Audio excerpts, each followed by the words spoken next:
I'm 1,000 pieces, still standing tall, a voice in the chaos. I've lived it all.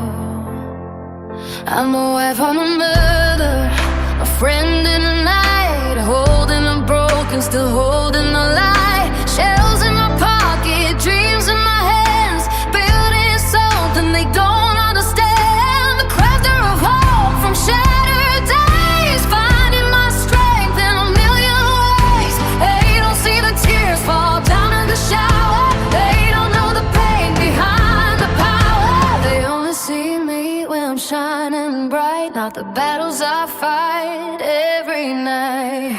But still I rise through the fire they made, through the hate, through the words they threw in my face. I'm still here, I'm still strong. This is where I belong.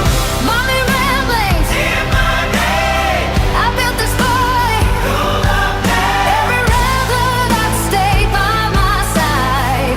You're the reason I survive. Still I rise, still I stand, with a broken heart and steady hand. They try to tear me down piece by piece, like I don't deserve a moment of peace. Was it just cause I didn't fit them mold? So they threw their stones and turned so cold.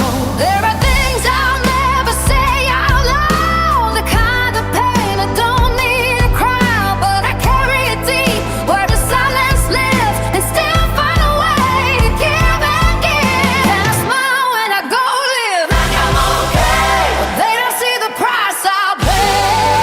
We missing you with every breath I take. My sweet boy, my heart's still brave. But still I rose for the fire they made, through the hate, through the words they threw in my face. I'm still here, I'm still strong. This is where I belong. Mommy ramblings, this is me. Every left still chasing dreams. Every rebel that never walked away. You're the light that got me through the grave. Still I rise, still I stare, with your memory in my head. God, you carried me when I was weak, when I couldn't stand, you lifted me. More times than I could ever say.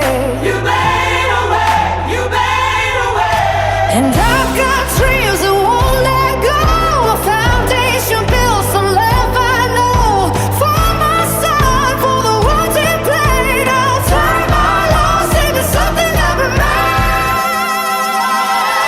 Yeah, I rise, now I'm stronger than before. Every scar just opened up a door. I'm still here, hear me now.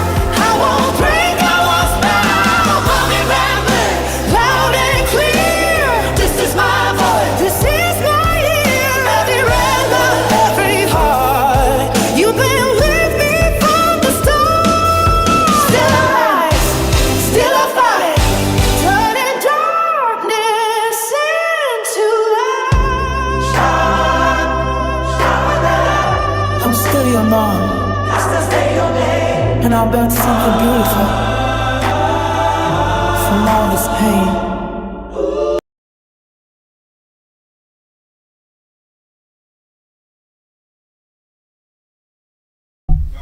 Yeah, did you say something? Hi, everybody. Say hello? No, I thought you said something. Thought you were calling me. No. Okay, hi, Dookie. How are you? Hi, Seeker. Hold on, I'm trying to get back to the chat. So, now, you know that Nancy Guthrie has been gone 89, I believe it's 89 days today. Today is the last day of April, too. And as you look around on what it came across the news, like the regular news that was on, and they said, Pima County said, you know, they're still surging. Hi, Nora. Hi, Tree Dog. You know, and so I was looking, and this Dr. Gravato, is it Dr. Roboto? Dr. Gravato. Gravato is his name, right? He's been making the rounds. If you want to come over here, Dr. Gravato, I'll listen to you. But I have one question for Dr. Gravato and his High Murder of Crows and his theory, and I really want to ask him. His theory and we're going to talk about it because then I'm going to take call-ins, but I'm not going to go through it now, but just so you have something to think about. In his theory, he says that it could be possibly a completely staged crime scene, and Nancy could have never even, as many people said, made it home. But the problem that I've always seen with that is about her pacemaker. How do you get around that? Her pacemaker disconnected, which means her pacemaker had to be in the house. And her pacemaker is in her body. So he's either saying her pacemaker was cut out of her body and brought into the house. What is he saying? So, Dr. Gravato, if you'd like to come on, please do. But that's one of the things that he's saying, and we'll get back to them. So anyway, I do have the Athena Strand trial, right? And we have that the grandmother testified among several mental health experts. But it's really not important, the mental health experts, because the prosecution does such a great job of discrediting them. And it was like laughable. And it's funny because the psychiatrist that was on Dr. Ryan, well, Dr. Ryan said something about like $700 an hour, and she made it sound like it wasn't anything she was getting paid. And then he found, he's like, he hits back and it's like, oh, is it $100,000? And they never know. I don't really know. So, yeah, they didn't really know. Something on my lips. So anyway, this guy, I don't know if this woman that he works with is his wife or not, but they came on as a team together, and he was sure to make sure that he told them that, they're still traveling. They're still adding to this bill. Of course, the two of them are traveling, and the two of them are doing all this. And so you listen to a bunch of that, and they were autism experts, okay? So it really doesn't matter in the end whether Tanner had Asperger's, whether he had autism, because in the end they say, did his Asperger's cause him to do this? No. What? Yeah. Good night, love you. What? What'd you say? What did you say? Oh, I didn't know what you said about that. Tell Luke, what's Luke doing? Let me see. So anyway. Hi, Linda. So at the end of it, okay, so is the autism and the Asperger's supposed to be, so don't give him the death penalty because he has autism and Asperger's? It's just, they're trying so hard. And okay, they have to. Otherwise, he can appeal this ineffective counsel if they're not doing this. And they've really gone the distance and brought forth many mental health experts, okay? So I'm going to go through that real fast, and I wanted to go to his grandmother because his grandmother gave us some insight. So we heard from his mother before. We've heard from, who else did we hear from? His mother, his teachers, a girlfriend, but his grandmother, who really did the majority of raising him, right? Okay, so, oh, wait a second.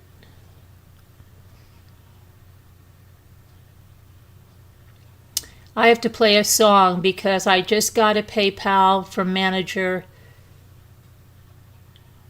She says, congrats on 47K. You put a crazy amount of time and work into this channel. And it really is well-deserved. Just a show of appreciation to put towards something special at the beach this year. I love you so, so, so very, very much. Always. I love you too, manager. Let me play you a song. Hang on. Let me play you a song. Where's my song? What have they? Remember that? What have they done to my song, Ma? That was such a grisly song, right? Because then when she's like, "What did they do to my brain?" Remember that they picked it like a chicken bone, left. Oh my gosh, that. Yeah, you just be singing, you're not even knowing what the heck that is about. But where the heck is my song, Ma? I just played it, right?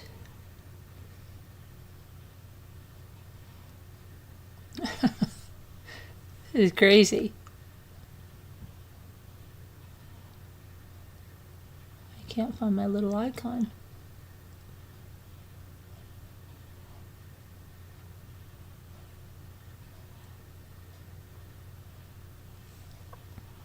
That's crazy. Hang on, let me just open it up again. Nuts. But yeah, what was I saying about the people that testified, right? We're going to get to that. But thank you, Manager. I appreciate that. Manager is so good. Manager had the bracelets made. If anybody wants to buy a bracelet, it says, be somebody's ray of sunshine. These are in honor of my son. They're $5 each. And we are starting a nonprofit foundation. So if anybody wants to buy one, let me know. I have a lot of them that Manager so graciously made to help us. Let me see here.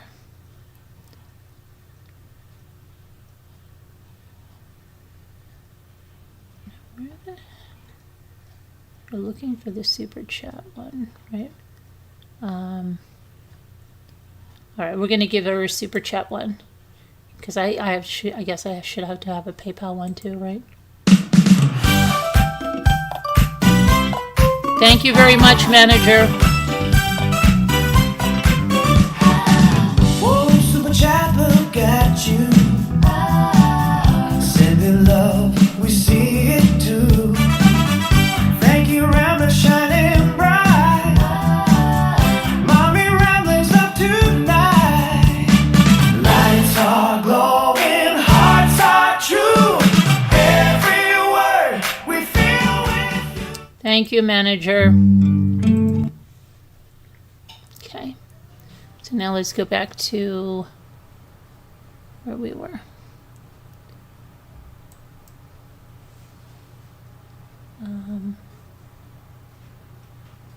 Whoopsie. Oh, isn't that nice? Okay, a lot more people joined us. Welcome to everybody that's joined. And I'm going to get to this now so we can get to this. And then if you want to call in and weigh in on Nancy Guthrie or any other case, I know that people were asking for you, James. So if you're around and listening to us and you want to call in when we get to that, please just shoot me an email. Let me see here. Let me get to my notes.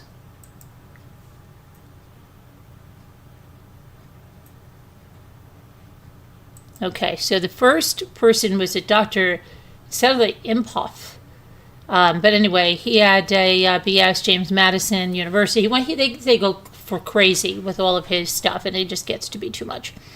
Okay, he's qualified, and then they say that he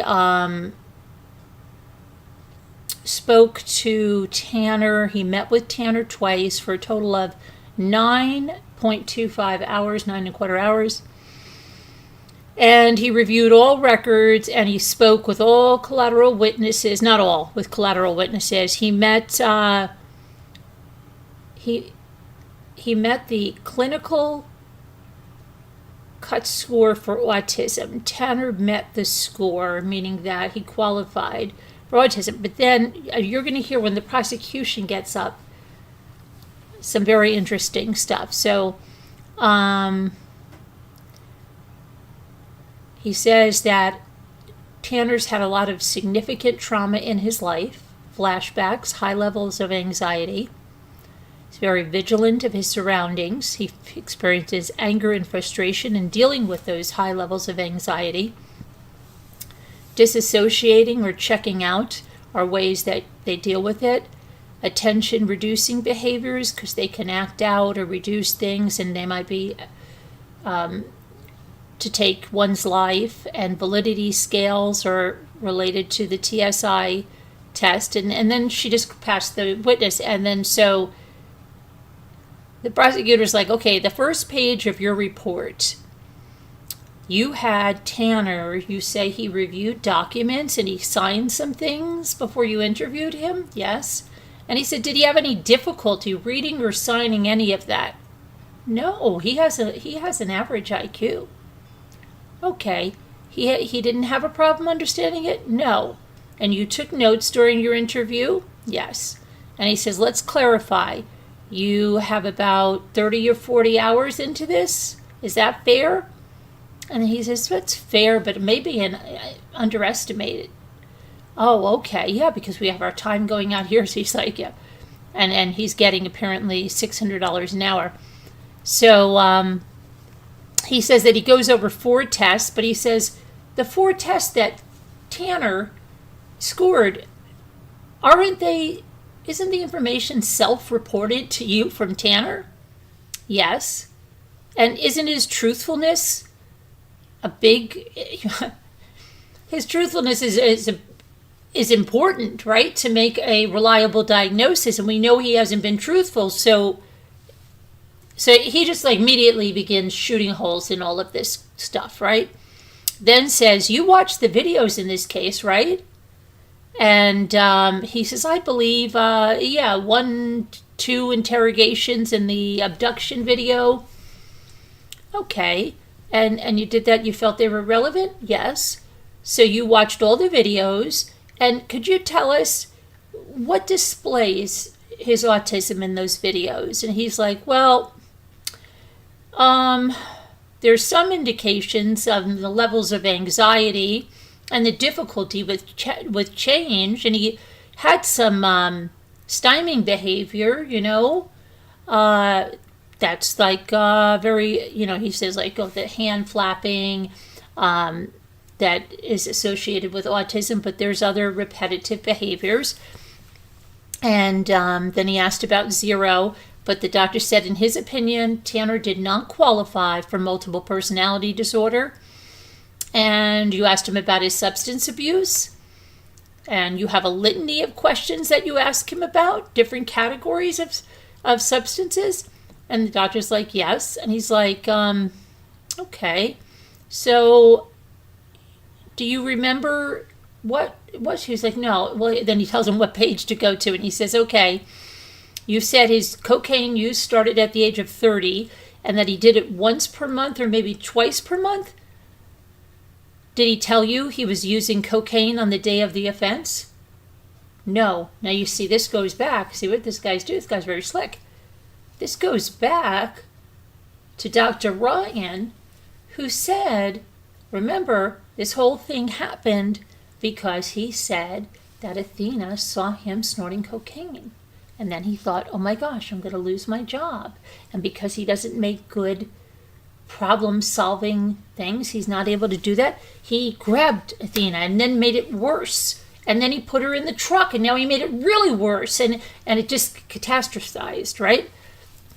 But now, he didn't even tell either of these two other doctors that he even did cocaine that day. Okay? So this is really bad for them. And the prosecution is really good at this. So he says no. And then he says, we didn't ask him. He didn't tell you, though, right? Because if that was so significant that was what set all this off, why wouldn't he have told them? So then he said he had sporadic use of LSD and mushrooms, yes. And on the tests, the 4 of them required some portion from Mr. Horner himself to give you this information, right?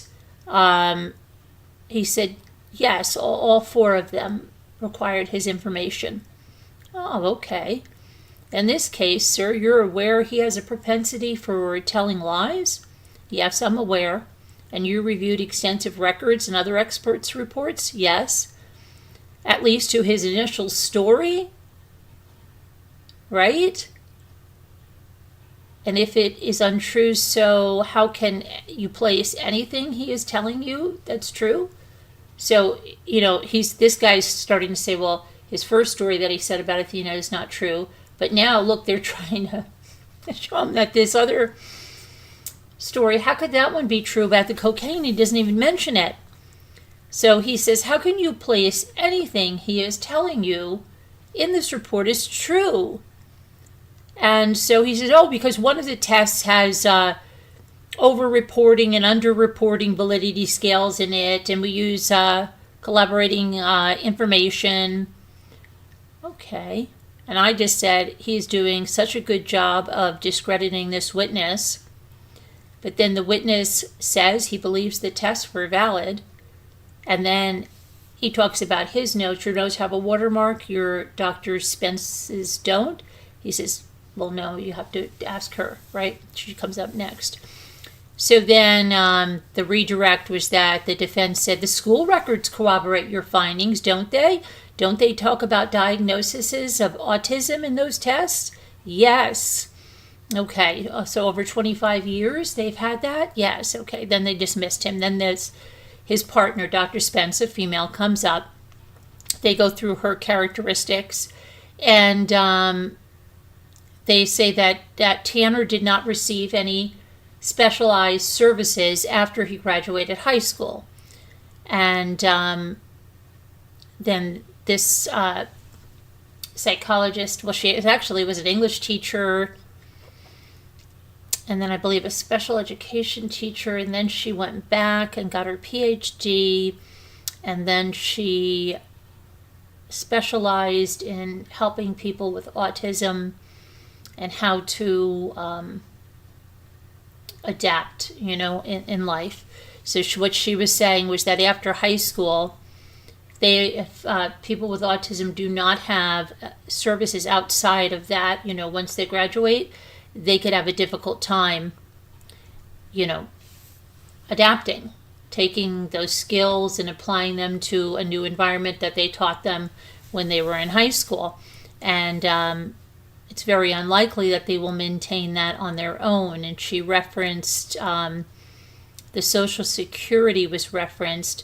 And in order to get that benefit, you have to have an official diagnosis, right, to show that you're disabled. Yeah, so now again, they're trying to say that since Tanner received the Social Security disability, that he had to have an official diagnosis. Again, pushing that autism there. But then again, like what, for some reason, anyway, so since he was about 10 years old, he obtained benefits. Oh, yes, they need documentation, right?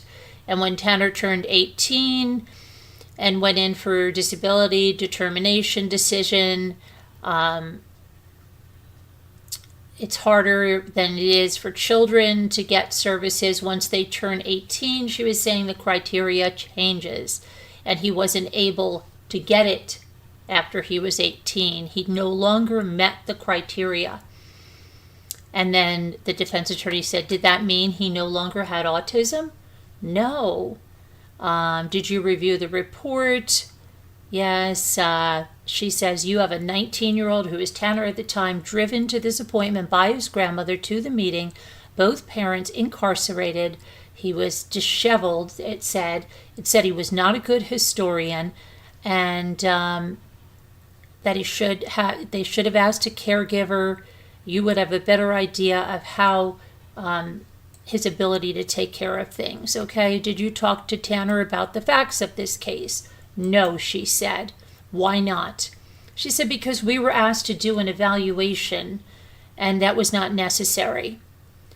And then they said, Tanner has multiple pervasive conditions? Yes. Did any of these cause him to do this? No. And you're not here to do that? No. Is it possible that these conditions, that they influenced his behavior? Yes. And after his arrest? Yes. And influence his behavior going forward? Yes. Now, about Tanner. You're based on your experience working with people with autism. Do most know they're different? Yes, she said. Did he know he was different? Yes, according to her report. Even though he has these conditions, he's been able to behave in jail. She said that's what's been reported to us. And he does well with structure and routine. She said he reported that he does like the routine, knowing what comes next in the schedule. Change happens, but that's not within our control. It's been suggested that any change would result in a meltdown or violence. Is that true? No. And then, how well has Tanner adjusted to jail? She said, very well. Then they passed the witness for the cross. And prosecutor said, autistic people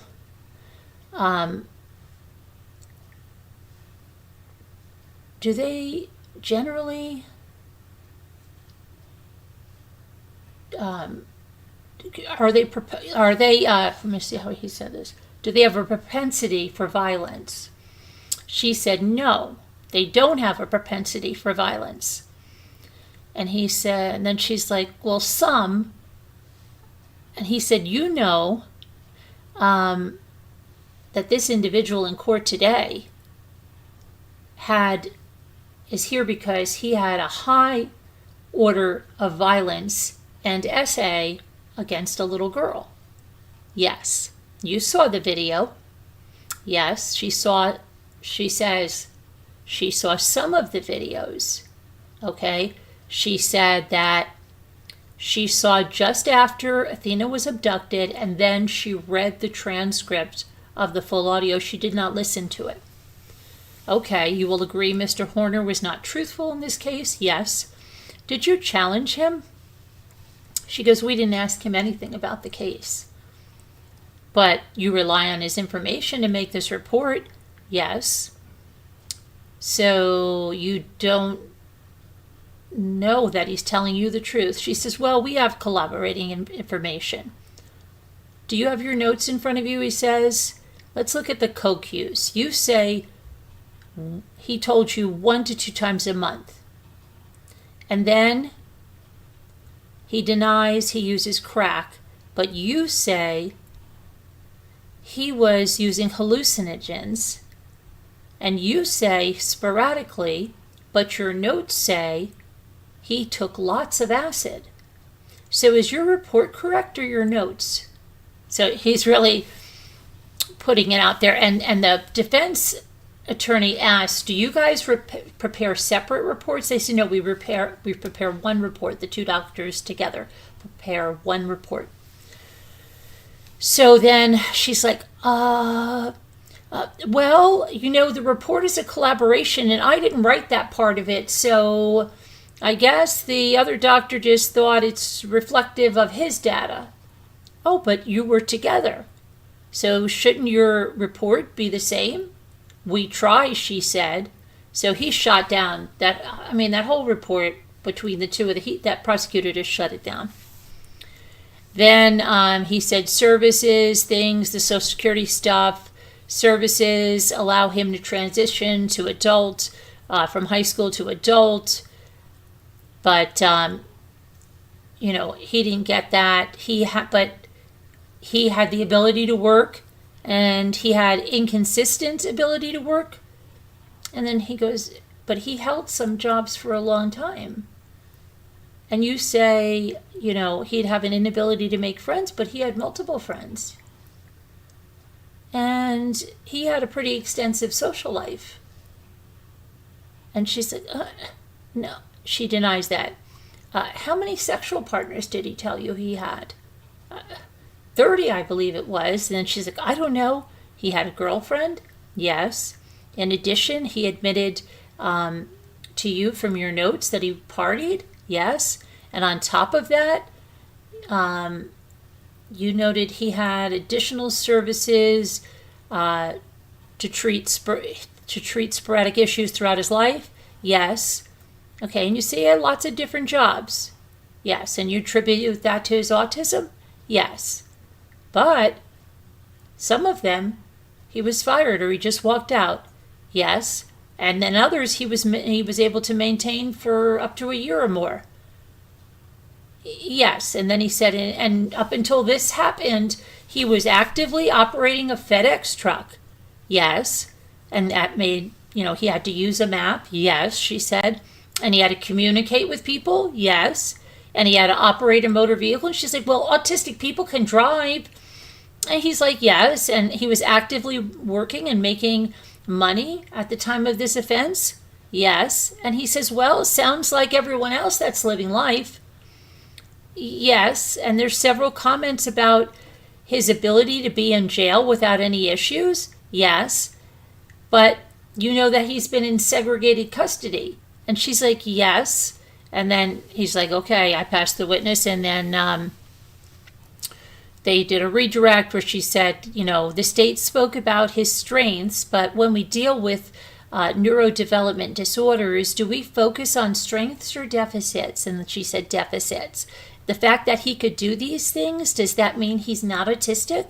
No.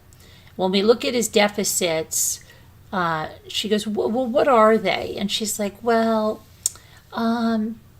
if you're neurotypical, you do certain things without even thinking. But people with autism have issues with social cues and conversing. And he had substantial difficulty with nonverbal social cues. And he did have friends, but they were not healthy relationships in most. And, okay, she says the thing that says lots of acid at the bottom of your notes, is that a hallucinogen? Yes. Was there any documentation from what was taken that he did that? No. Then she says, you said he started using that stuff in 2011 or 2012. So that really is consistent. That is not consistent. No. Okay, she said they passed that. They just blew those two. It just like they have no credibility anymore. Then the grandmother came on. Okay, this was the one we waited for. She was in a wheelchair because she has MS. She gets disability. She has one daughter who's Tanner's mother, two grandchildren, which is Tanner's mother's children, Tanner and his younger brother.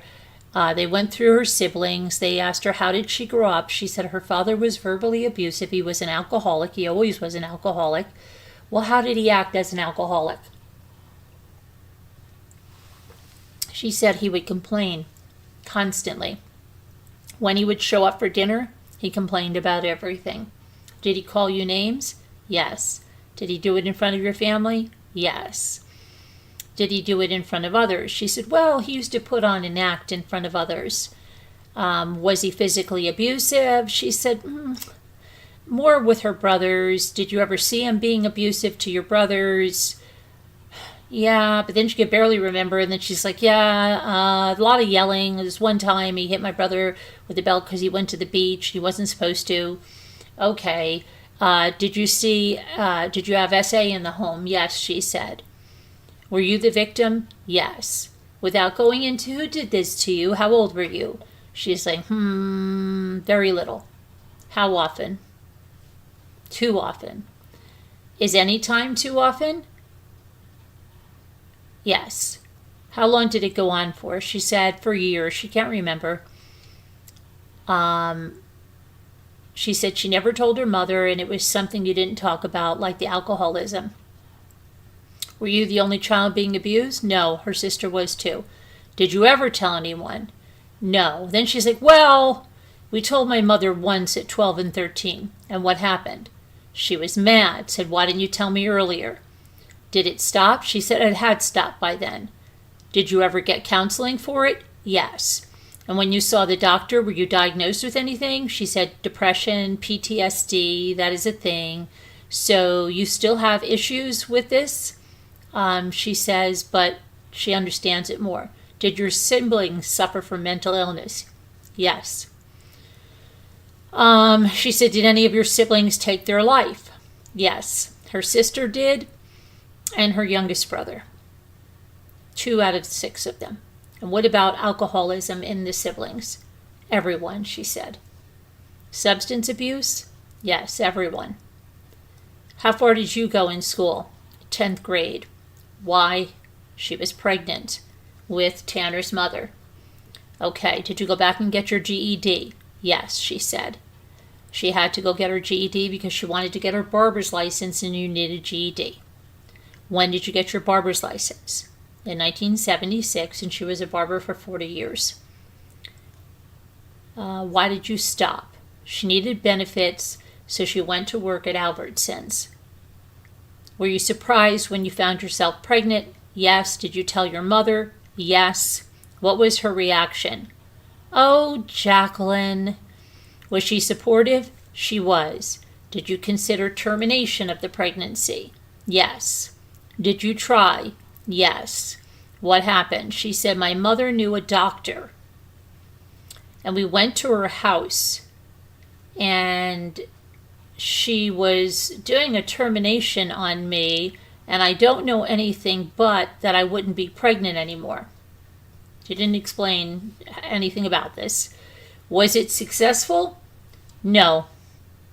Were you able to carry the child to term? Yes. How old were you when she was born? She turned 16 the day after she had her. Was it a difficult birth? No. Were you worried because of the failed termination? Yes. But you had a healthy baby girl? Yes. And they show a picture of the two of them, and it was a nice picture, very nice picture. Is that you and your daughter? And then where was your daughter's father? She said, we were together, but we were not living together. Did you ever get married? They did for about 3 years. They got divorced when her daughter, Melissa, was 2.5 or 3. Were you married before her birth? Yes. And all of this before the age of 16? Yes. Did your daughter's father ever pay child support? No. How did you support your daughter? I worked normally 2 jobs. I was a waitress and a shampoo girl for 4 years before she went to barber college. Okay. And then you had a second husband? Yes. And did the two of you live together before getting married? Yes. Did you have concerns about him and your daughter? No. Did she tell you that he essayed her before marriage? Yes. But you married him anyway? Yes. After marriage, do you remember when your daughter put a sign on her door? Yes, a big poster that said, who's ever coming in my room at night, please stop. Do you know what that meant? She said, no, I thought it was about her stepbrother because he had the room next door. Do you know what it means now? Oh, yeah. What did it mean? That her stepdad was coming in her room at night. Did she tell anyone? The school. She tried to tell me the first time that it happened, and I did not believe her, and it's all on me, because a 4-year-old would never lie. Did CPS get involved? Yes. What happened? Well, it was an open case, and they talked to everyone. And was anyone arrested? No. Was anyone prosecuted? No. Did you get a divorce? Yes. Okay. When your daughter was with Tanner's father, did you meet him? Yes. Was he older? Yes. How much older? She wasn't really sure. She said at least 10 years. What was the relationship like? She said they fought all the time. Did you ever see it? She said, yeah, I cannot say that.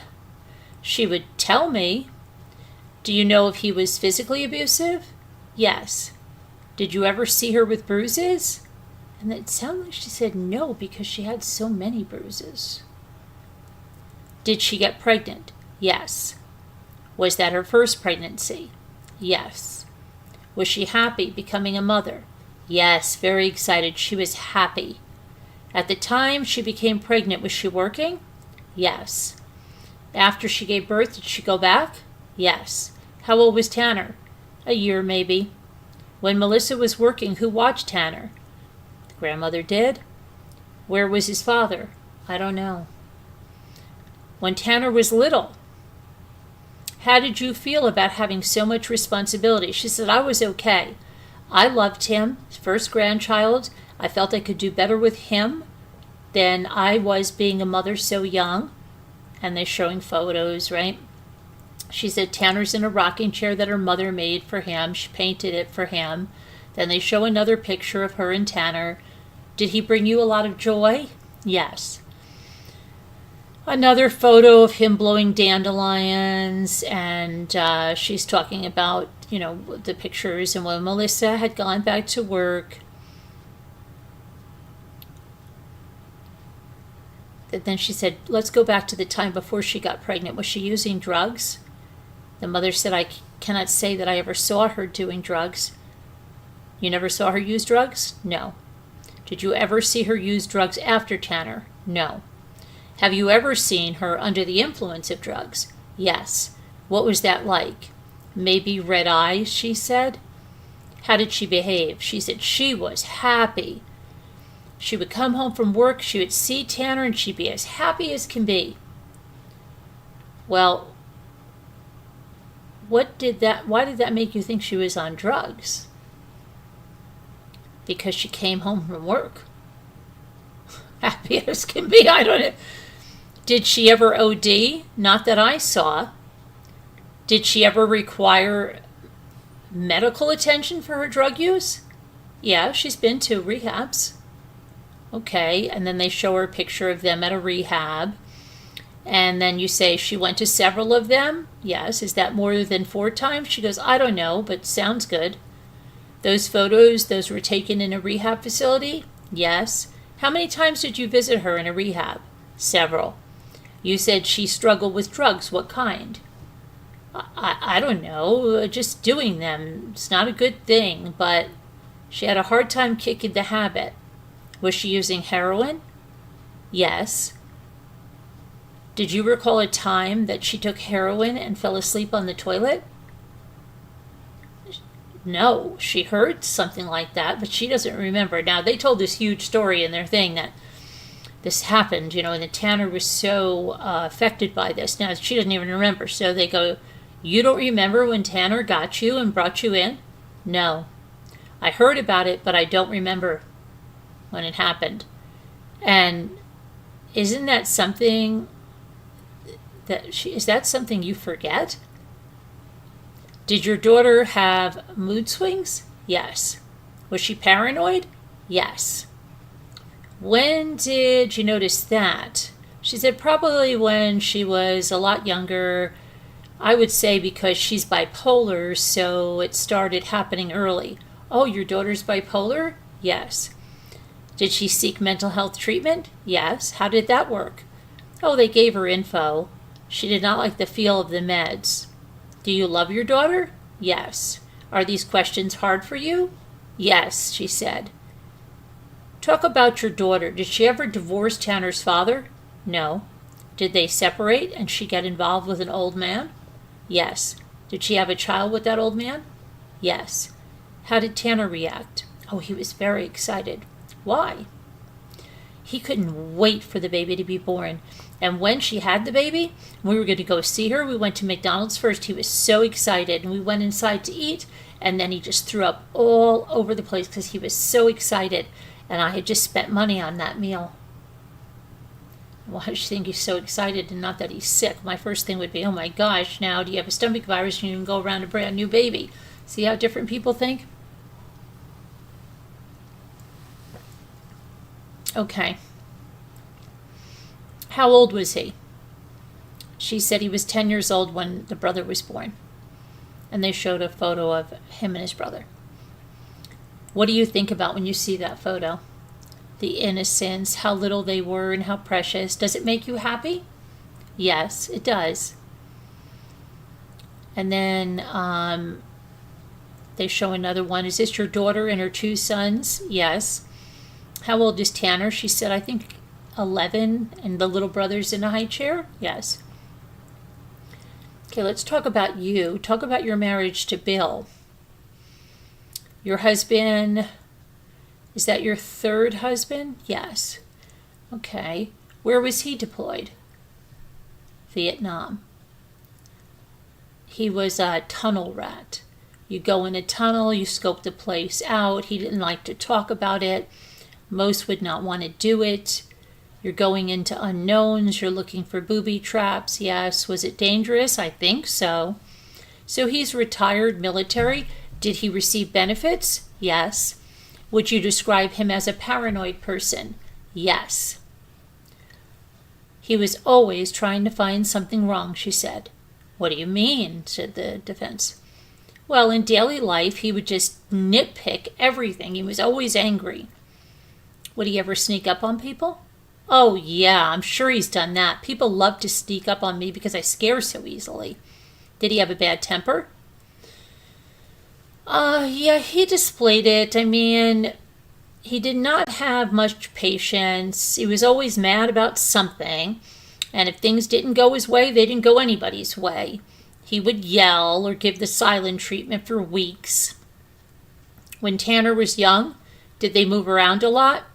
Well, not so much, but they did live in several places. Once we were going, she said, we said, why don't you leave Tanner here? He's with us and he's safe with us. How old was he? He was 3 or 4. Why did she leave him with you? Because she knew he would be safe. Did you look out for him? Yes.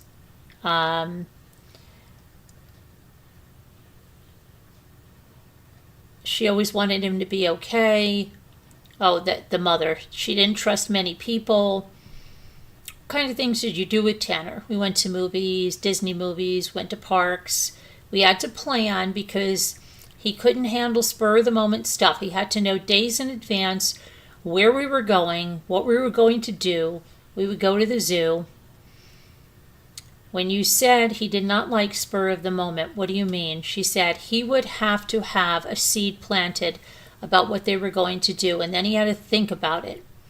Doctor's appointments and stuff? Yes. And then we started with that. Did it work? Did it work out better? Yes. For you and for him? Yes. And when Tanner moved in with you, she asked how old he was again. She asked like the same question over and over again. Then she talks about how she enrolled him in daycare because she worked. When he was at daycare, did you ever watch him with the other kids? Yes. Did you see something? Did you see him behave in a way that made you think he was different? She said she once walked in to pick him up from the preschool, the daycare preschool, whatever she was calling it. And he was playing a game, and he was playing by himself, and he usually liked to play by himself. And this other little kid came over and said, let me help or something. And Tanner said, no, you can't. And then the kid turned around and said, and then Tanner turned around and didn't respond anymore. And the little kid said, you're weird. And she said there were always comments made to him saying that he was weird or awkward or different. And in Boy Scouts, she went to meetings with him and they showed him getting an award. But several boys made fun of him and they gave him a hard time. And she does not know what about, but they made fun of him. And then another, did Melissa take him to get tested or you? Yes. What was the diagnosis? ADHD and Asperger's. How did you feel? She said she was relieved to know what it was. How did Bill, that was the step-grandfather, respond to the diagnosis? She said he didn't say a whole lot, but it is part of his, didn't say a whole lot, but people think it's an excuse. And Bill would say, there ain't nothing wrong with that boy. Did you treat him differently? She says, maybe we were a bit more protective because we felt sorry. He did not have any friends and no one wanted anything to do with him. How were you protective of him? She said, well, we were protective of him being bullied because of his Asperger's diagnosis. How old was he? She says, gosh, I don't know, maybe 14. Okay, and then she shows another photo when Tanner was 3 or 4, and then another one when he could be in 4th grade. And now Jackie, when Tanner was in school, did he have special education classes? Yes. Why? Because of his Asperger's. So she said that they got his behavior under control. They would teach him right from wrong there.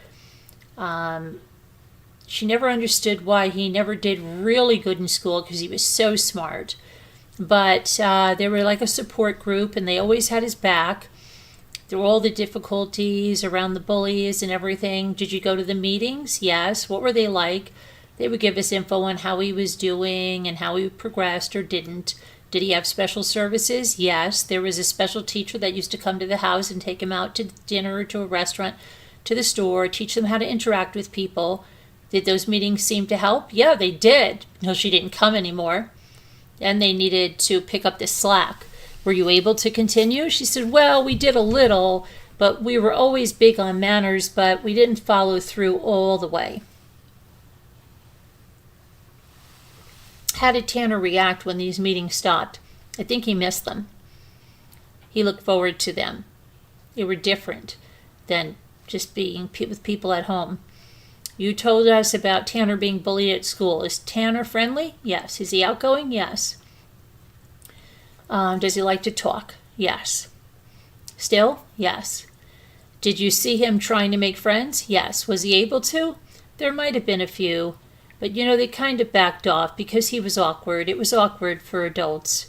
How did Tanner take to it when kids would call him names? He would say, it's okay, Mimi. I'm used to it. How did you feel? She said, I was hurt. It was painful. Was that the only time Tanner was bullied? She said, there was an incident at a wrestling match. The match was over. Tanner was walking in front of her out of the school, to get a drink or something. And a guy that had been one of the wrestlers came over and he said, hey, you punk, you weirdo, all kinds of put downs. And then she said, hey, why are you talking to him like that? They didn't know I was with him. But he would comfort you? Yes. In spite of all the issues that you were talking about, he was able to graduate from high school? Yes, he was. He was so proud. I was so proud. Was he the first in your family to actually graduate from high school? Yes, a big accomplishment. Then they show a copy of his diploma. Was the fact that he graduated a big deal? Yeah, because he graduated. Jackie, you know why you're here, right? Yes. He pled guilty to killing Athena. Yes. I want to talk about the time leading up to that horrible day. In the weeks leading up to the incident, did he appear under a lot of stress? Oh, yeah, she said. They were staying with the other grandmother, and then they came over here because they had some type of disagreement, and then he had just got another job, and he was nervous about that, and being at the house, and Cassie, being she always just wanted to do something because she'd be in the house all day, and she wanted to do things when he got home, spend money and such, and it was just getting to him, and he was not getting a good night's sleep, and he was stressed out.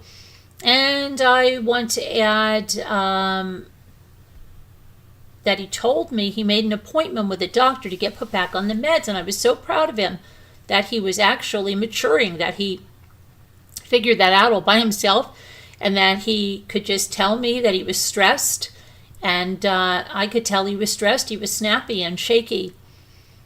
Okay, we've been talking about the hard time Tanner had. I want to talk about some of the good things. So let's see, then they put exhibits of Tanner and his son. Would you say that's good? Yes. Did you and Tanner have a close relationship? Yes. Did you do a lot? Probably not as much as we should have. When he had the baby, he was not living at home for a while, but always we had that closeness. Did you attend church together? Yes. For how long? They started going to church in 2002. Her mother had just passed away, and he said, Mimi, I want to start going to church. So we visited a few, and we found one that we liked, and we started going there. And we loved it, and we stayed there for 20 years. And at some point, did Tanner step away from the church? Yes. After he started with the band, working and having a car, Okay, since his arrest, has he gone back to the Bible? Yes. And then she talks about this Bible she got him. She says with the Old Testament and the New Testament all in one book. And then she shows her pictures of the Bible. Is this the Bible you bought, Tanner? Yes, a thick one. And look what he's doing. He's taking notes in the Bible. How does that make you feel? She said, I think it's good, very good. And then there's a big silence, okay? A huge silence. And she's like walking around. And then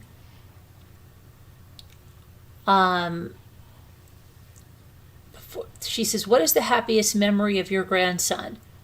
She said, there's probably several, but I think in the 4th grade they had a talent show and he sang Who Let the Dogs Out? He did the whole thing, a dance and everything on his own. She was very surprised. And is this a picture of the talent show? Yes. Jackie, how has this impacted you and your family? It's horrific. And then she turns and just looks at Athena's family and says, we are just devastated and so sorry for Athena's parents, and we think about you all every day, and we pray for you every day, and I know there is nothing I can say to make anything better, and I know there isn't, but I want you to know I have not forgotten you and your daughter, and every day I think about her and your daughter and you guys. And then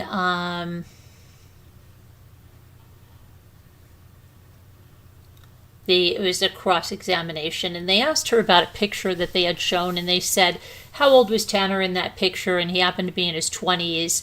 And then the prosecutor says, it sounds like your entire life you worked hard despite your troubles. You did the best you could with what you had. I bet if you were not in that wheelchair, you would still be working. And she said, you bet I would. And he said, yes. And, from the time Tanner was born, you've always been there for him. Yes. Even though you have all those issues, you were still working and taking care of him. Yes. It sounds like you're pretty much his mom. And then she's like, well, I was Mimi. But you showed up and you were always there for him? Yes. And you fed him and you clothed him? Yes. And you were there, you were still helping him in his 30s? Yes. Showed him how to be a dad? Yes. And how to behave? She said, you would try to redirect him. Okay. And you showed him how to do the skills to be a grown man in the world? Yes. And maybe you gave him some advice on how to be a dad? Yes. And have you been keeping up with the testimony? She said, not all of it. When I found out I was not supposed to watch it, I stopped. Okay. When we talked about,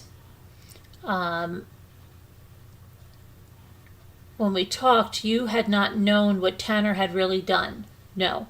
You do know now. Yes. I want to be clear on a couple of things. Whose responsibility is it for where we are today? Tanner's. Nothing else. Not that he had Asperger's. And she goes, you want me to answer that? I think his problems had something to do with it. He knows right from wrong? Yes, she said. He knows not to kill? Yes. And she says, I was shocked. It didn't sound like him.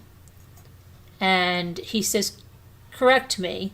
But on the day after the offense, you communicated with him and you sent him a picture of Athena? She said, yes, because it was on TV. And she was from paradise and his root was in paradise and I wanted him to look out for her. Yes, but this was after he killed her. And she said, I did not know that. And he says, no, I know that, but you know now? Yeah. And what did he say? He said, yeah, I'll look out for her. He didn't dwell on it? No. He did not say he did it? No. She said, if he did, I would have called you. And then they passed the witness back and they did a redirect. And they said, are you angry with your grandson? Yes. Even though you're angry with him, do you still love him?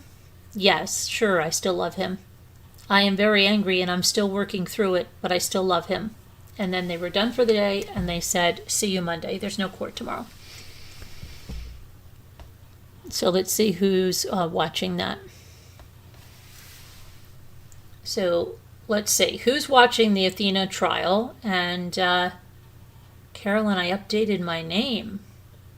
I didn't like the numbers. Oh, good. But what is your name now? Jen? Oh, Jen Girl. Jen. Okay, so does anybody have any questions on Athena?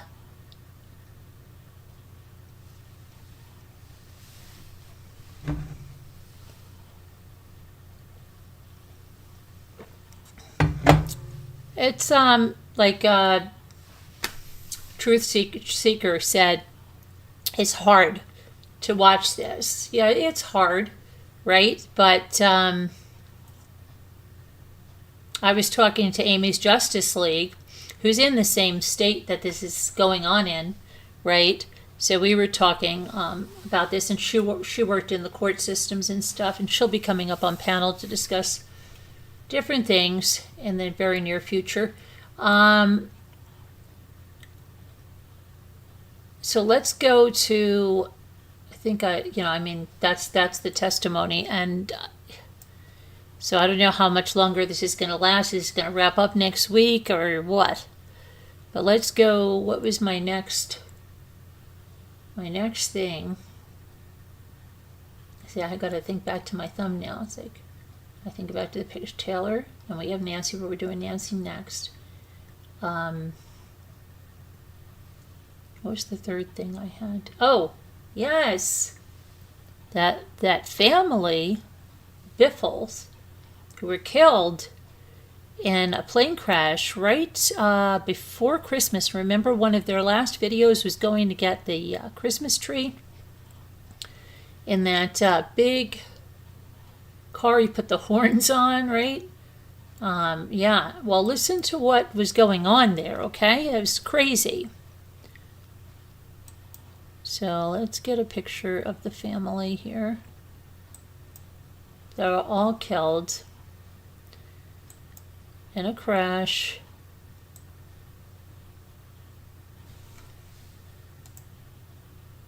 He had a YouTube channel and stuff. Funny guy. So what happened was their home in North Carolina was robbed 3 weeks after the family was killed in the crash. And they were killed in the crash on December 18th of 2025.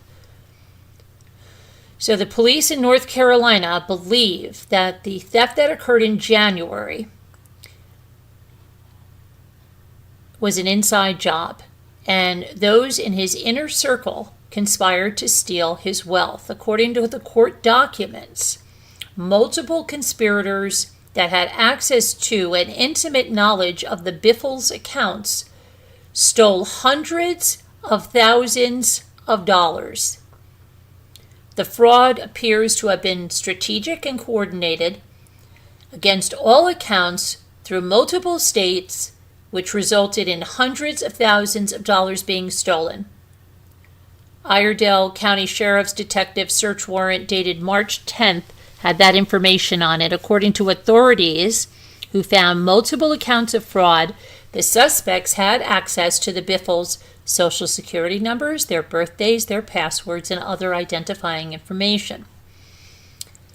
And that led investigators to believe that a conspiracy had been in place for a long period of time to commit this crime against the Biffle family. 2 separate times on January 7th and January 8th, and that was only 3 weeks after the family died in that plane crash, someone stole $30,000 in cash and a $30 backpack from their home. According to the police report, the Iredell County Sheriff's Office arrived at the Biffle estate on Dooley Road in Mooresville, North Carolina on January 8th at 6:23 p.m. after Christina's mother, Kathy Grosso, alerted authorities about the crime. 2 guns and NASCAR memorabilia was also reported as possibly missing. At a public remembrance honoring the 7 victims of the crash on January 16th in Charlotte, sheriff's investigators matched the features of a woman at the event to a suspect seen on surveillance video taken during the Biffles' home break-in. The woman is a friend of Grosso's, the detective said in the warrant. Now, no arrests have been made yet. The investigation is ongoing. Biffle, 55, his wife, 35, died along with their 5-year-old son, Ryder, Greg's 14-year-old daughter, Emma, and 3 others when their Cessna Citation 550 crashed while trying to return to the Statesville Regional Airport on December the 18th.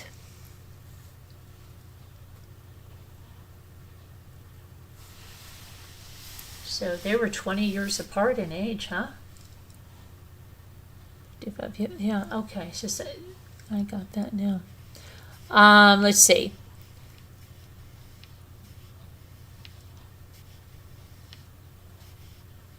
So that's pretty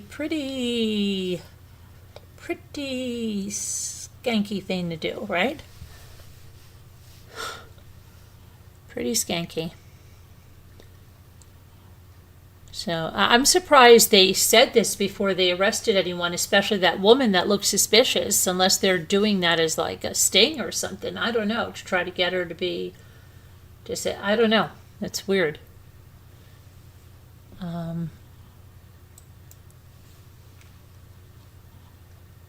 Okay, and now we're going to talk about Nancy Guthrie. Okay, so let's talk about, and this, I have a question for Dr. Gravato. Dr. Gravato, he goes on a lot of shows. He goes on with Brian Enton, he goes on with some other guys. He's welcome here if he wants to come on, because I have a question. I don't understand something, okay? A lot of people say, oh, he's right on target and this and that, and I know he's going around and he's saying that the guy, from how I understand, is a stooge. You know, like the guy that did it. And we've said this too, like there's somebody else. Perhaps that guy is just a decoy, that guy in front of the door, okay? And it's set up by somebody else and all this stuff is staged and it's yada, yada, yada. A lot of us have said that, okay? Then comes the thing that someone else also said, that they think the blood on the porch is because Nancy was either placed on the ground and she coughed or something, or, you know, she was low to the ground, like very low to the ground, and then picked up, and that's why there's hardly any blood trail. Now, beyond that, let's go to what Dr. Gravato is saying about a which I don't understand this part of it, okay? He says that the crime scene may have been carefully staged. Now I've said this too, right? I've said that the blood could have been staged and stuff, but I didn't say that Nancy wasn't ever in the home, because the one thing is that her pacemaker made contact with the phone in the house, right?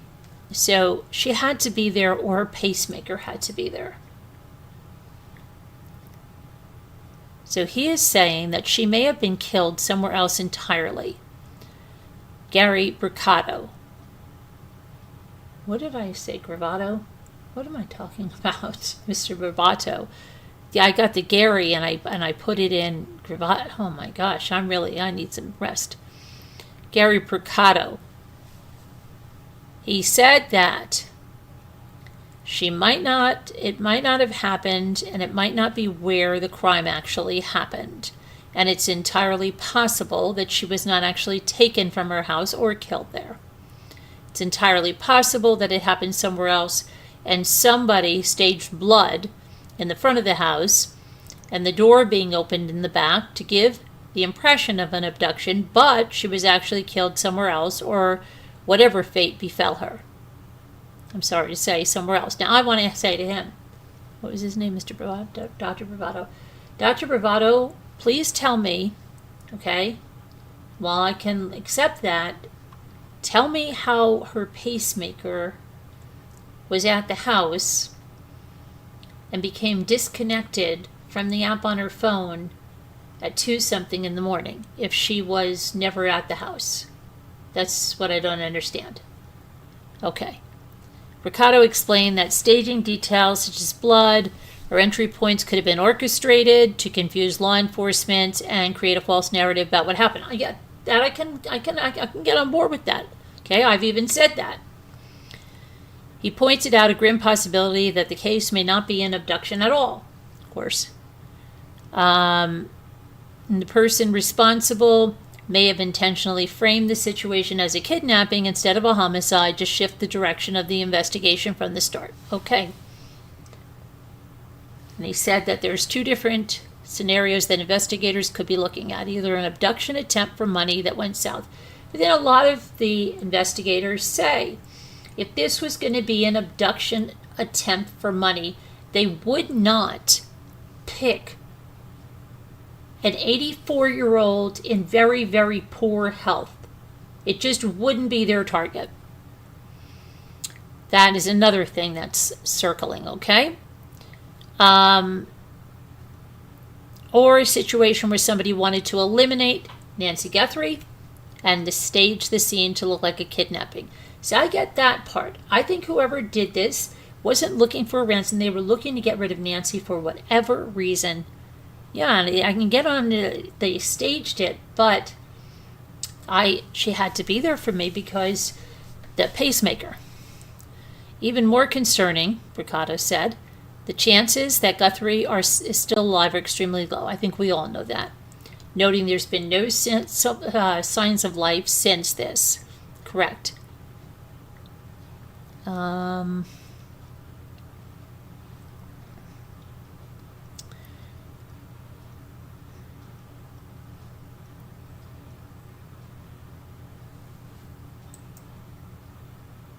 Okay.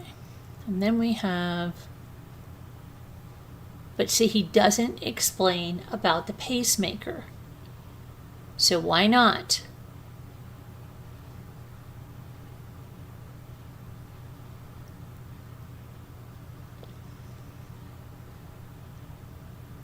So now, Jennifer Koffendorfer, lover, hater, whatever you'd want, ex-FBI, said that law enforcement said they know the motive for the abduction.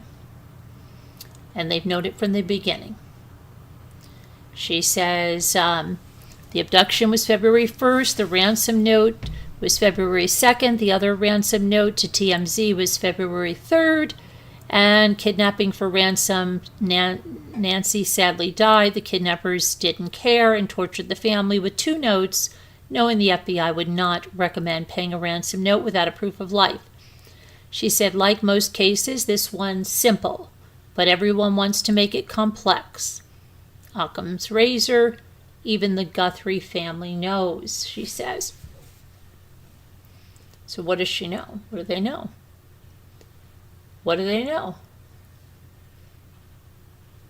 What do they know? She's saying that it was targeted because of Savannah. What does she know? She's very, she says it's simple, but then she makes it really,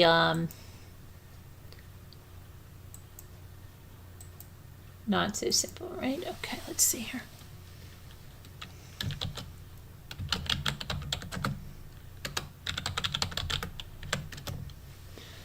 I want to see something.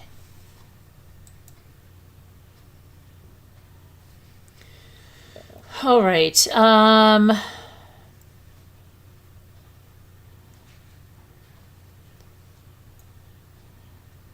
Someone said, let's see what happened here.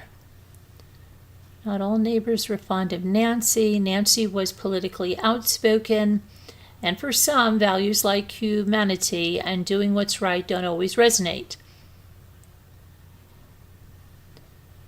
Okay.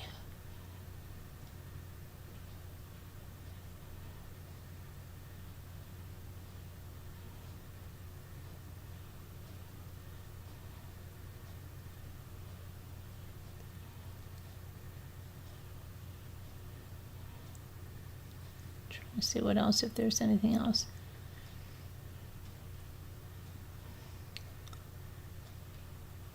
Probably familiar with the investigative. Brianna Whitley.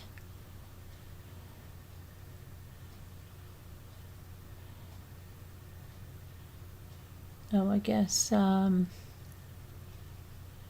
don't know where she's going. So, what do blood patterns on the front porch? Are we going to go through those blood patterns again?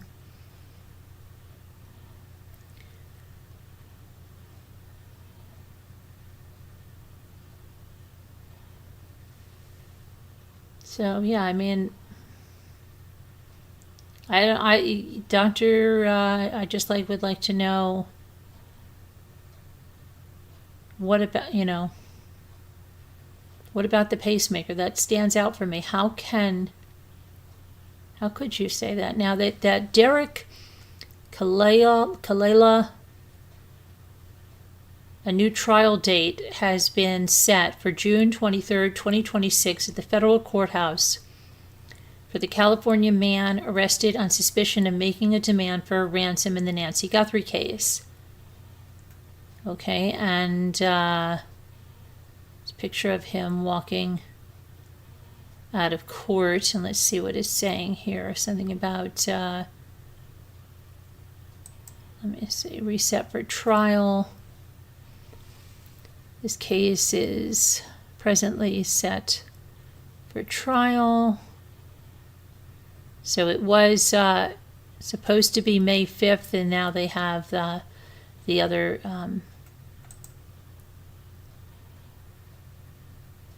date now. Continuing plea deadline and denial. Okay.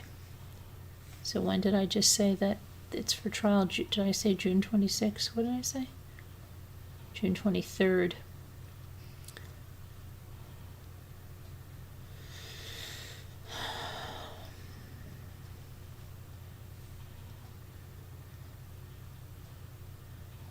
Now they're bringing back the guy's face again from that MG, whatever, Motors or whatever.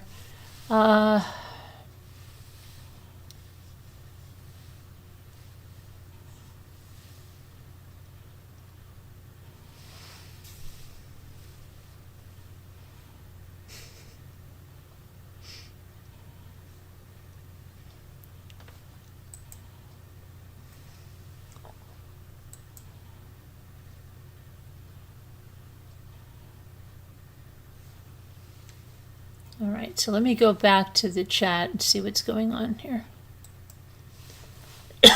So, yeah. Hi, S-Dubs. How are you? I'm sorry. I was not nice to you. Hey, you know what, S-Dubs?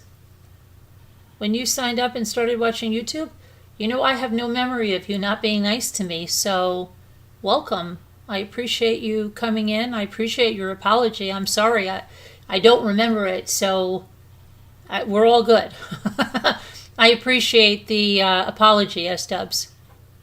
But I don't know if that's the name you had back then, but I don't know. But welcome. Welcome. So are you, which case are you into? Are you into Nancy, or are you into Biffle, or the Athena Strands trial? What's your, what are you into?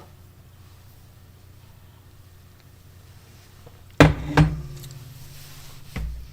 anybody wants to call in about Nancy, you can send me an email, and I can give you the number. I don't know. I mean, I don't know how the Dr. Bravado guy was in Bracado. Why do I keep calling him? He sounds like a nice guy. He does. But I just would like to ask him one question. How do you reconcile Nancy's pacemaker? Because her pacemaker was at the house, and so was the app, right? So what do we do there? How do we reconcile that? If you tell me how to reconcile that, but I need to find out about that. right?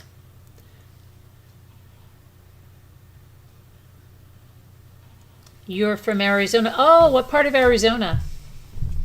Are you from Tucson? I have cousins and friends in Arizona. My cousins are in the Scottsdale area. My friend is around there. I thought she's not in Glendale. She's in, I think she was in Glendale, but she is around that area too, but in a different town. I forget. To look up on Facebook. So what's going on with the case? What do you think? What's the, what do people think happened? You know, any local buzz there?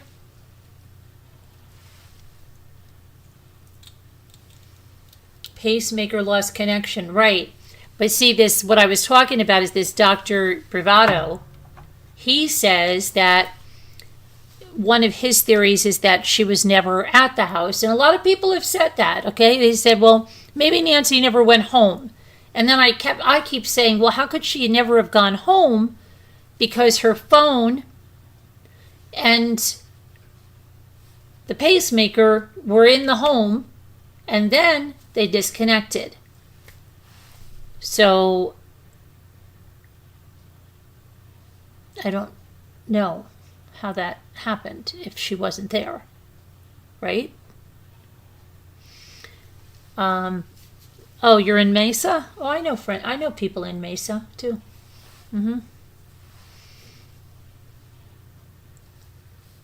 Sadly, no local buzz. Yeah. But do you think they'll ever find her? Hi, Rosalita. Do you think they'll ever find her, Stubbs? A lot of people, I don't know. I mean, it's been a long time now, right? It's been 3 months.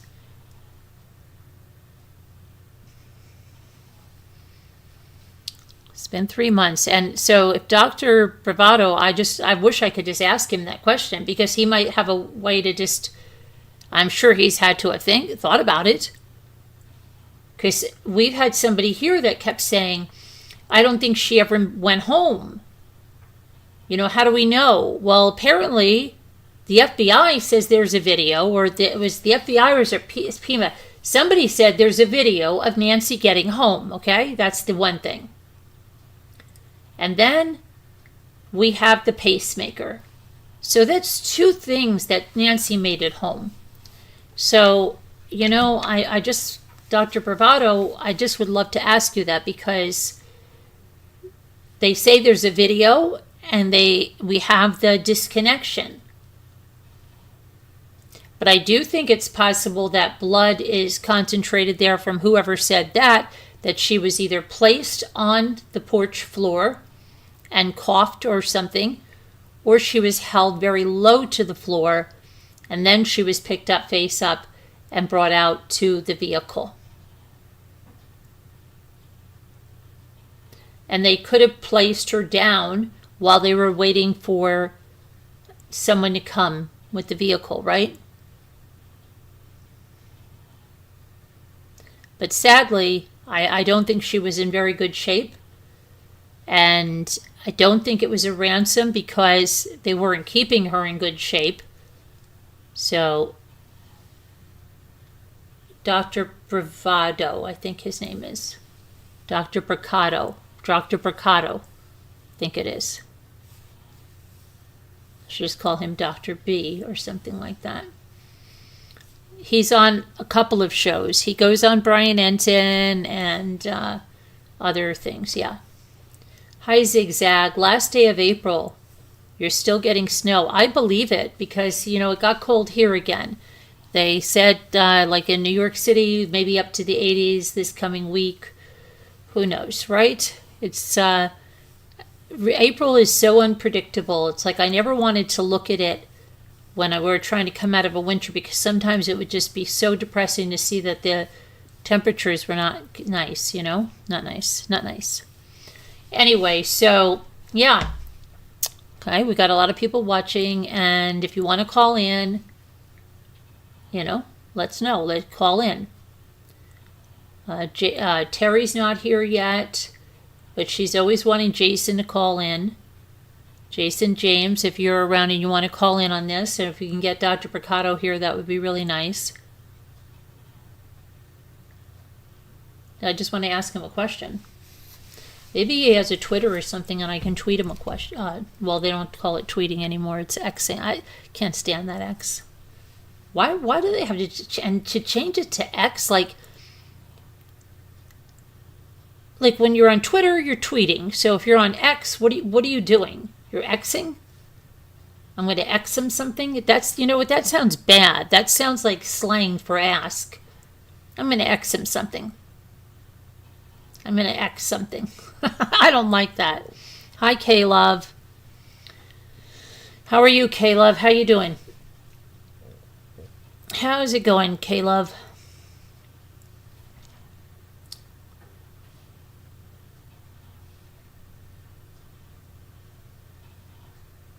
How's it going?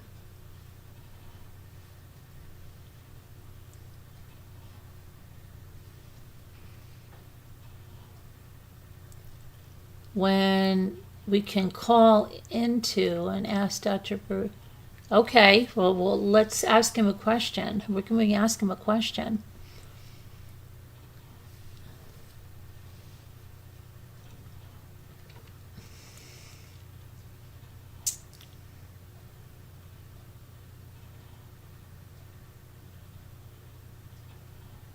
X does sound weird. I don't, why change it? Twitter, it was so cute with the little bird and everything. Twitter. It's like if you bought Google, why would you change it? Like to, a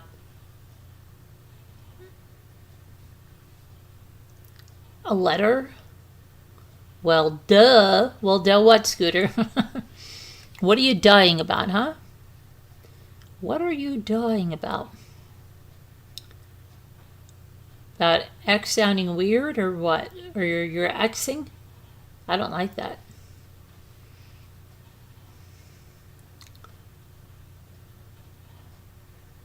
So S Dubs.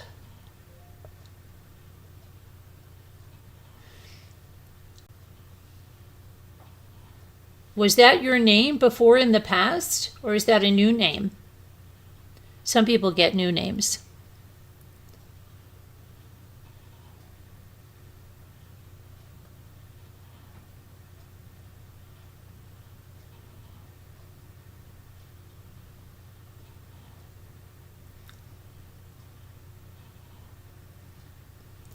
About asking him a question. Oh, okay. Yeah, but I do want to ask him a question. I just have a question because it's important. Does he have his own channel or Twitter or something? I should look that up right now, right? Because that would be the investigative thing to do. The show goes live. Jen. Let me see.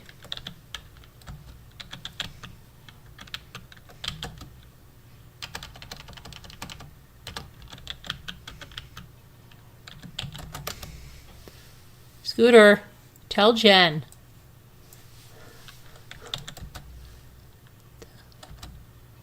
What is bravado, isn't it? Why can't I find him? Hold on a minute. Let me get his name here.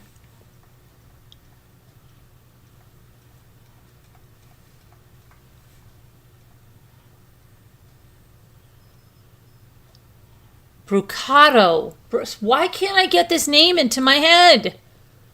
It's not bravado. It's not gravato. It's brucato. Like a bruschetta. I have to keep thinking of that. Okay.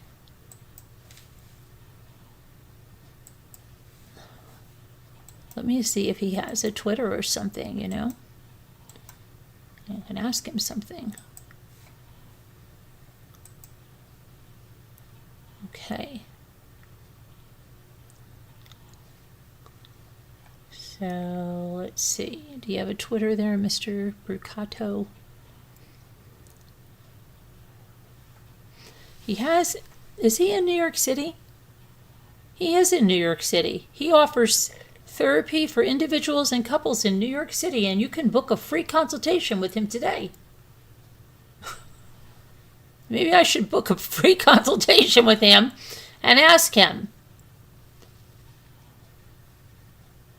Let's see.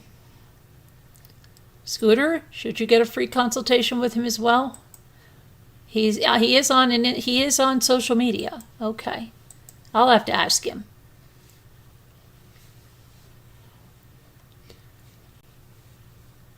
Okay. Let me go back here. There we go.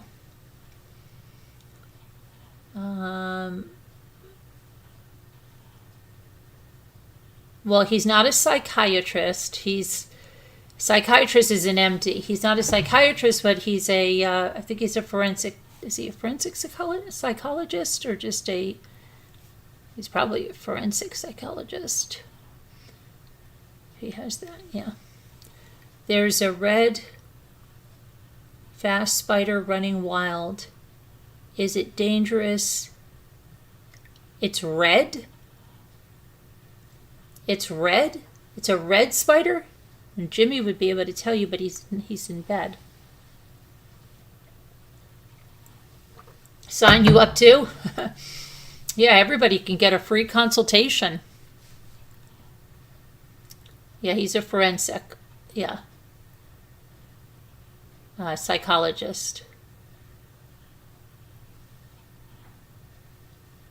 You like Dr. G, the body language man. Okay. Good.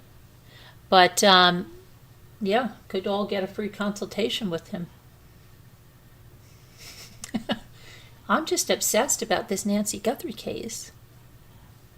Oh, so am I. You ever seen? No. You go on YouTube about it? Really? Wow, I can't believe it. You're really onto this case as well? Yeah. You don't think I have a disorder? Because I can't stop thinking about it? But no.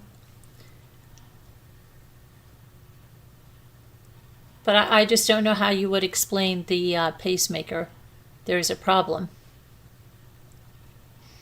The pacemaker connected, they have that information, and they know the GPS.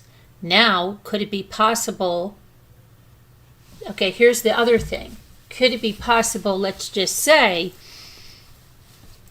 and this might be something I might be giving him an answer or something, but what if something did happen to Nancy, not there, and she was brought back with her phone, and then they brought the phone inside?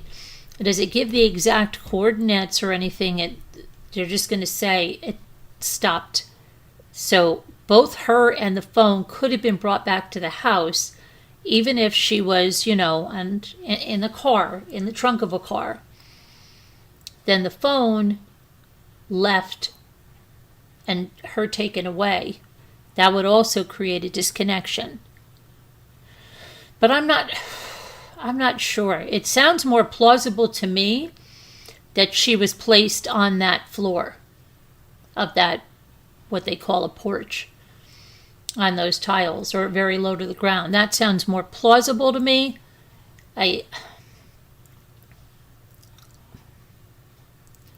But her and her phone would have had to be brought back. And don't forget her Apple Watch. Her Apple Watch would have been tracking her as well. So, yes. Scooter, why don't you come on up and show us the new Jan Brady?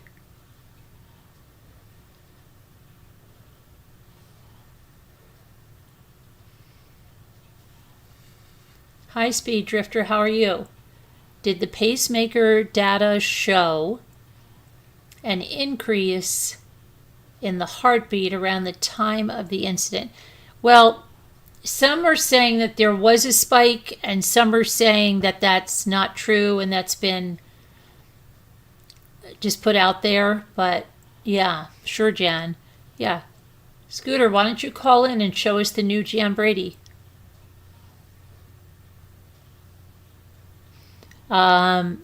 Jason James. Where's Jason James? Where's Terry? She just got married. You know the BJ Thomas song. Where's Terry? Yeah, Jan Brady. Don't you know that reference? Remember the new Jan Brady got a big dark wig? She was going to be the new Jan Brady. I think Scooter has done something to herself to be the new Jan Brady. Sure, Jan. I used to love Jan's long wavy hair. Right? I liked it. I don't know why she was always treated like the outcast. Marsha. Cindy was much more unlikable than Jan. Jan was nice. I like Jan. Except remember she was doing the card game with the charm bracelet. Jan! George Glass. My new boyfriend, George Glass. Yeah.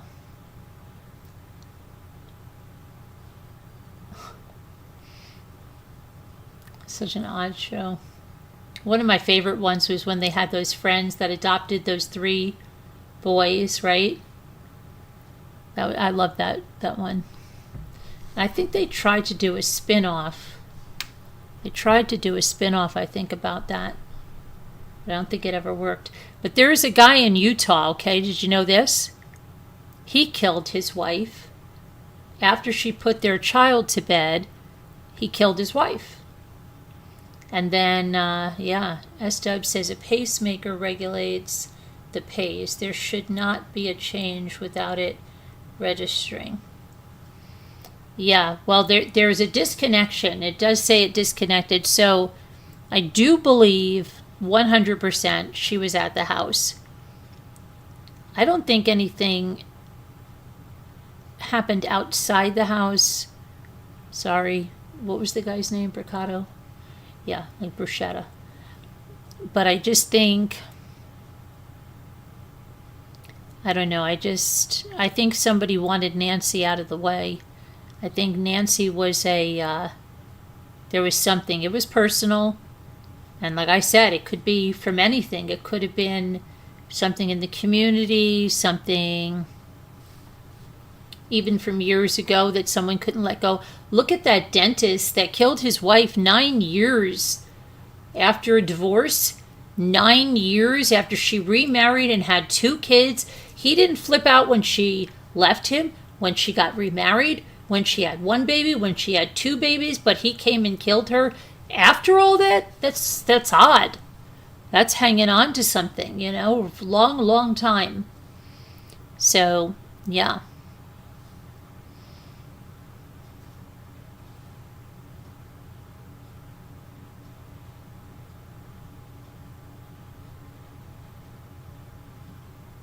It's a long time of carrying something. But some people do. Some people do carry something for a long time. Out of the way from what? I don't know. I'm thinking like they had a homeowners association. I mean, here's the things that I've kind of thought about. Okay, could somebody have wanted to buy her house? Like, could there have been someone in the neighborhood and maybe they had a family member or somebody that wanted to move in and they thought, oh, look, here's a house in close vicinity. Maybe she'll be interested in selling it and you can be close to us. And then maybe Nancy was like, no way, I'm not selling my house. Okay, and maybe it was something like that. Or maybe it was something within the homeowners association. There can be people that, they look at the way the world is today. I mean, people are killing people over parking space, over someone cutting them off. So maybe it could be anything. It could be something political. It could be maybe back in the day she stood in the way of them getting something they wanted and they've never let go of it. It's just, you never know what's going to piss anybody off. So I'm just saying, maybe she stood in the way of something. Who knows? Maybe she was, they wanted to get something in. She voted against it. Who knows, you know? But I just don't think it was a random thing. I don't think it was a kidnapping for ransom, because they didn't seem to want to keep her alive, and that would have been what they had to do to get a ransom.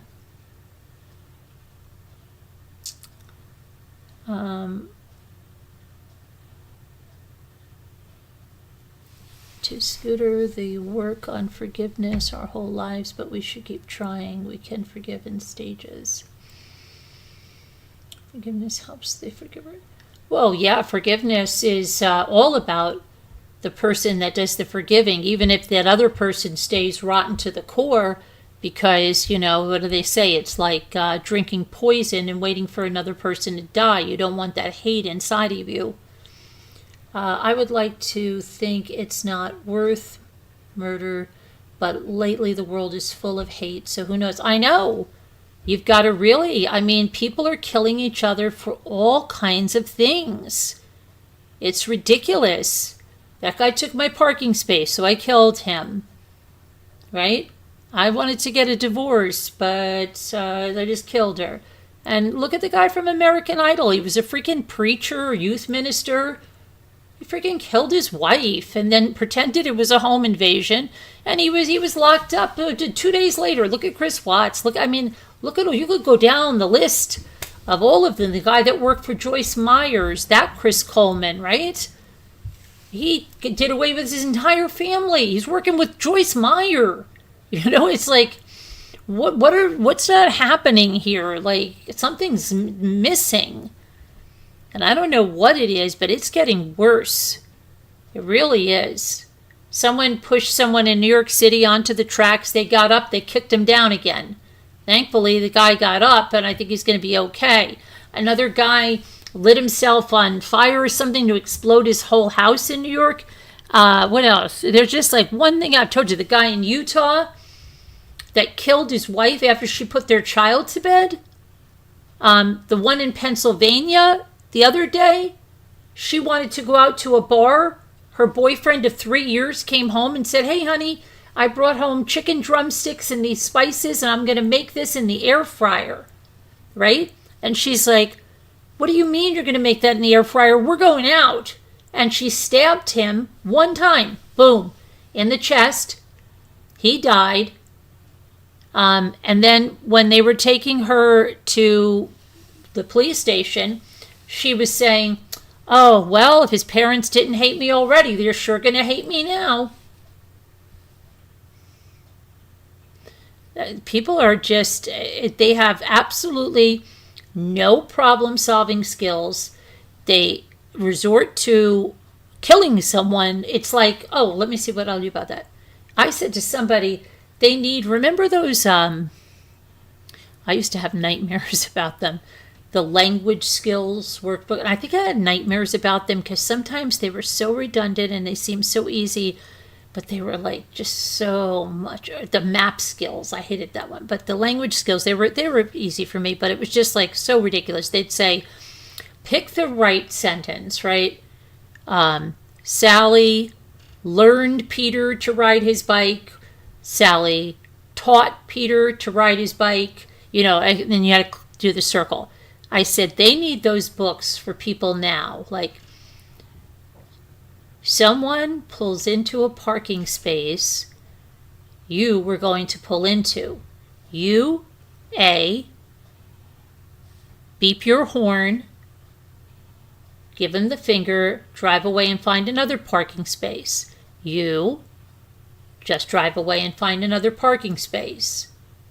You, pull out a gun and kill him. And because that's the kind of reasoning that these people are doing.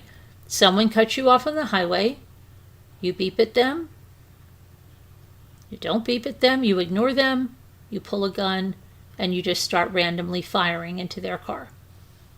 But people are doing this. It's unbelievable. There's got to be something that Is it drugs? Is it the state of the world? What is it? The spider bit you,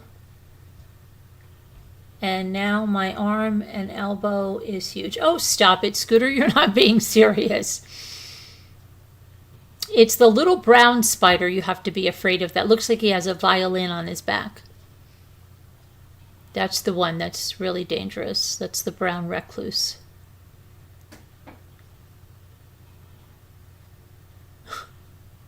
Look at Zigzag. Scooter, seriously? No, not seriously. So, yeah, I mean, there's so much going on. It's crazy.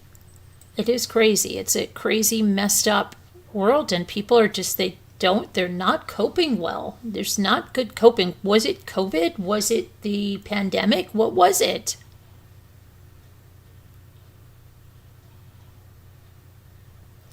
Now, what does this person say? Dear Abby. Dear Abby is still around.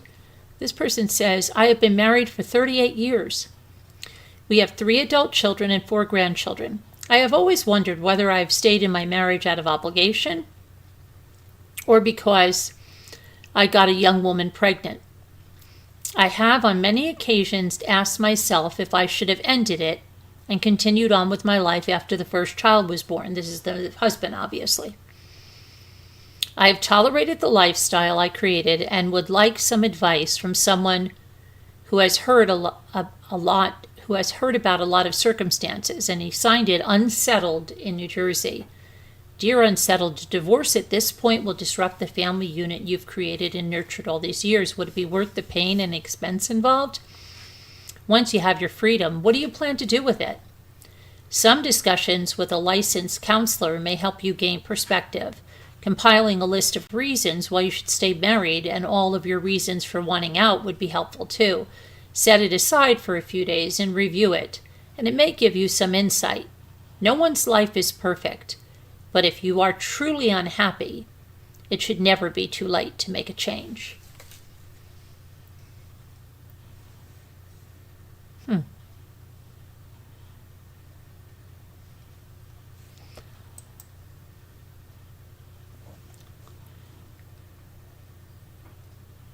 Let's see what else is going on. Did you hear that guy that take this job and shove it, he died. I think he was 85.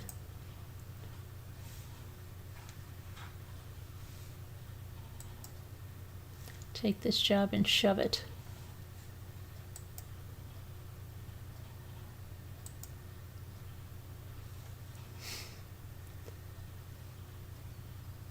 Oh.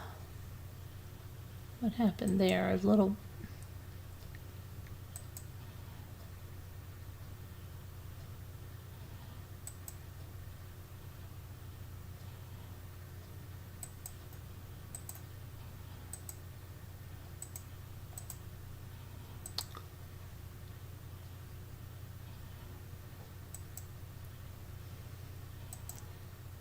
I was trying to look for this...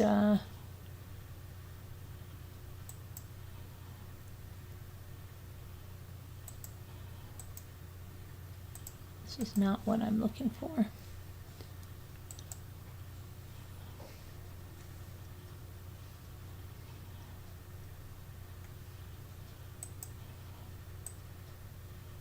Oh, did you know that? Does anybody like the barbecue chain Smoky Bones? They're shutting down all locations. I don't think I've ever been to a Smoky Bones. I think we had one up here and it closed down. Oh my gosh, this is scary. This is so scary. Didn't I just talk about Jan Brady? We had a girl that lived on our street that had the exact hairstyle that Jan Brady did, but she had it in dark hair, but her hair was exactly the same. Christopher Knight breaks silence after Brady Bunch's sister Eve Plum reveals their romantic past. Just talked about Jan. That's crazy.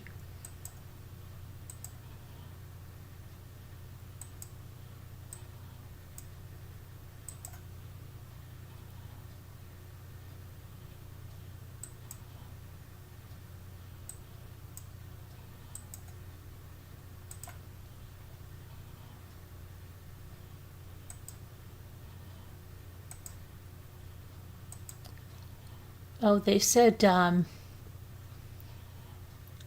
this is a horrible thing. You know, like I say, when you go away and you expect to have a really great time and something happens, especially like, you know, even if it's like a pool party and your kids are having a really good time going down a slide and then somebody gets hurt and you're like, oh my gosh, you know, or somebody gets really hurt at a theme park or something that you've really thought you were going to have a great time at. It's a vacation or something, you know what I'm saying? You think you're going to have a great time and then somebody gets really hurt or maybe even killed. And it's so sad. But here's another case of that. This 14-year-old boy was snorkeling.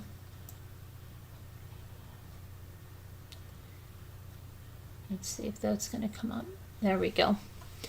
And they were on a once-in-a-lifetime adventure back in 2020 when an unexpected tragedy happened. So they were snorkeling, going on an around-the-world boating trip in French Polynesia in August. And while they were on the water, an unlicensed speedboat reportedly struck and killed him. Eddie's family wanted the boat driver charged with his death, but a recent inquest did not end in their favor, leaving them devastated. Now they may never have closure that they so desperately desire. So, yeah, it's very sad. They were, the 14-year-old's parents, Harvey Jarman and Barbara Genda, sold their home to take a trip around the world with their children.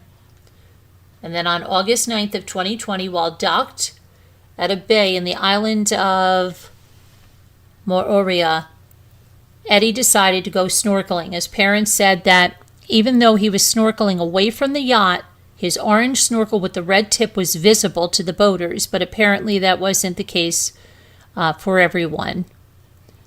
And let's see, they put this memorial thing and they said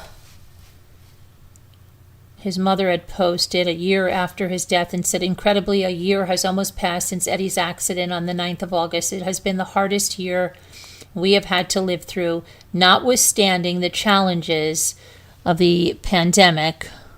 Hold on a minute. This is Eddie's father recounted his memory of the day, saying that he recalled seeing the boat speeding along and commenting, I thought he's going much too fast, much too close to us.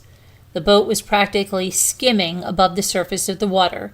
I turned around and thought, he's crazy. Seconds later, the parents heard screaming and saw Eddie floating in the water with a head wound. Shockingly, the driver claimed he had no idea he struck a person. I thought it was a piece of wood or a coconut or a turtle. And that's when I saw a body. First responders arrived and administered aid, but Eddie had a catastrophic head and chest wound that proved fatal. Oh my gosh. The couple in the speedboat reportedly told police they split a bottle of wine for lunch and they spent the night before drinking into the early hours. And when police tested their blood, they did not test positive for alcohol. But Eddie's parents petitioned the police to retest them. Authorities denied that. Additionally, the boat's driver evidently lacked the required navigation license, and they claim they tried to get the French Polynesian police to investigate further, but it didn't happen.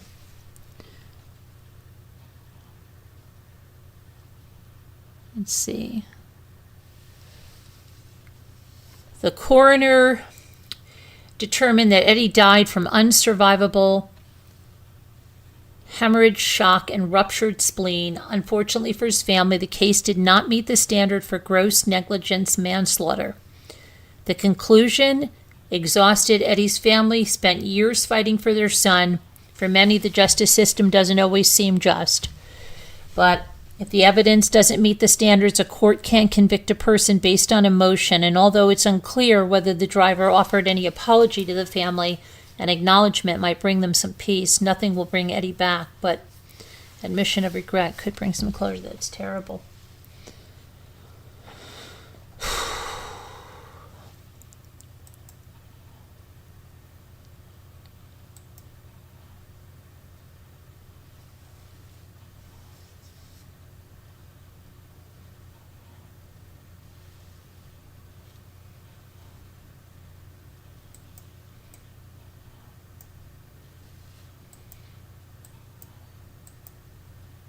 Let me see here.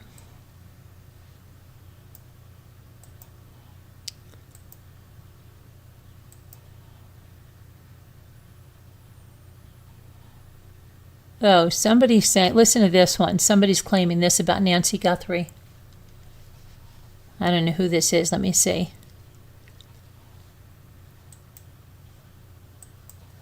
We'll see if there's anybody thinks there's any truth to this. I'll put this here so we know we're talking about something else. It says here that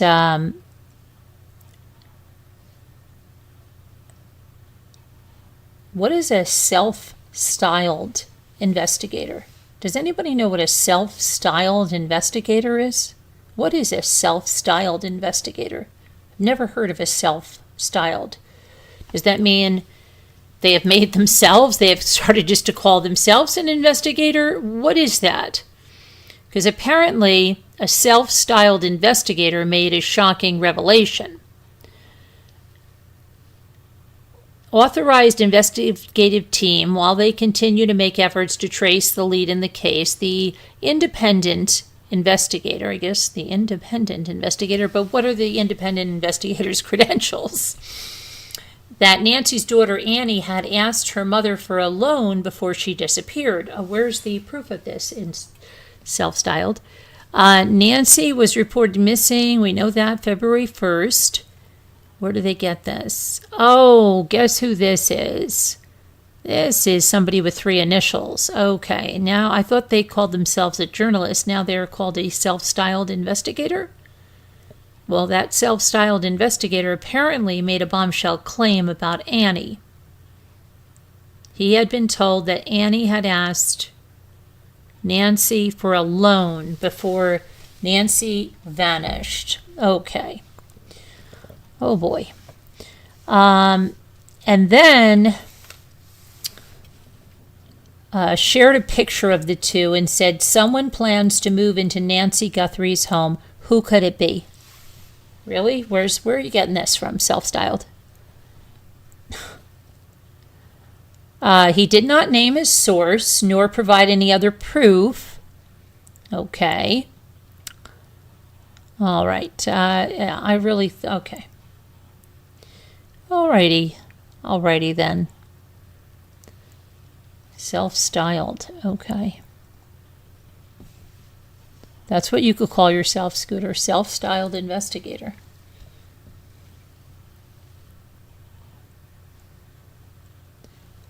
All right, let's see what else we have.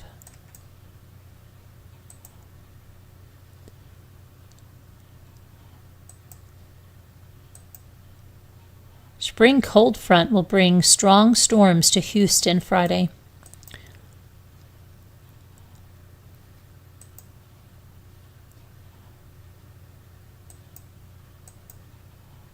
The sister of that Saturday Night Live writer that they were looking for, she has been found deceased, and now it's a homicide. Britney Spears, formerly charged with a DUI in California.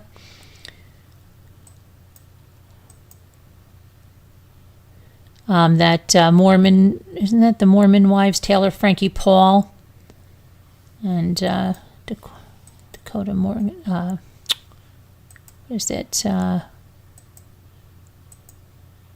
Mortensen's very toxic relationship. Yeah, definitely.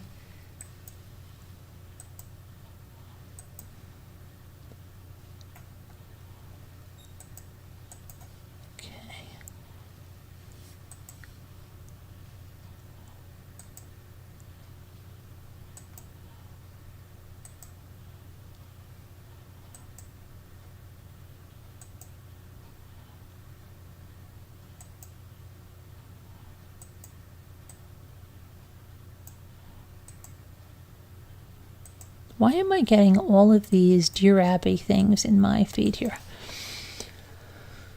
I don't know why. I want to get to the Utah guy. Was Brennan...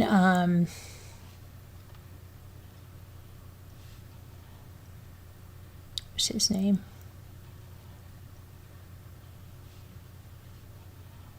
Britney Spears was charged with DUI involving drugs and alcohol in Southern California. If you don't know that, Britney Spears. Let's see what happened to Britney. She was getting her life together, wasn't she? And then what happened? Things went awry again. She was the first concert I ever went to. Okay, let's see. She has been charged in Southern California with driving under the influence of drugs and alcohol. Ventura County District Attorney's Office said on Thursday. She's 44 years old. She was arrested in March on suspicion of driving under the influence. In April, she voluntarily checked herself into a treatment facility after several people close to her encouraged her to do so. Spokesperson for Britney did not immediately respond. A court hearing for her has been set for Monday. Whether or not she will appear at the hearing will be a decision that is made between her and her attorney. Since it's a misdemeanor charge, she is not required to attend, and her attorney can make the appearance for her. With DUI cases, if there was a low blood alcohol level and no crash or injury, defendants often reach a resolution, particularly when a defendant demonstrates self-motivation to address underlying issues through a rehab or drug alcohol treatment program. Under that offer, a defendant is placed on probation for 12 months, receives credit for any time spent in custody, is required to complete a DUI class, and must pay state-mandated fines and fees. Okay, so Spears, known as the Princess of Pop, was freed from her conservatorship in 2021. Let's see. Her most recent post, shared in April on Instagram, is a video that appears to show someone putting their fingers in a water-filled bowl of pink flowers. She also posted a video of herself dancing to Cardi B. Let's hope she gets her life together there, huh?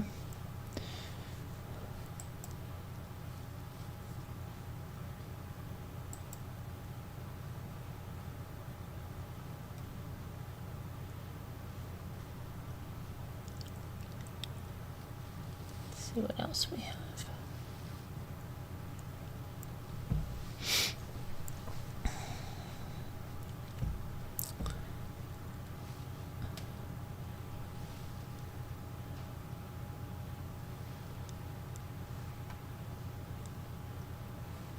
All right.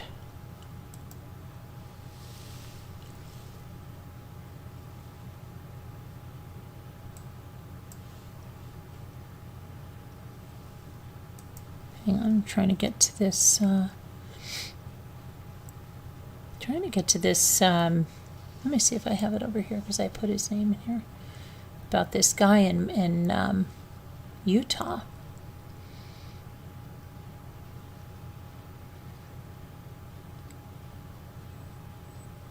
This is the massive explosion. Let me see if this is the one in New York City where the guy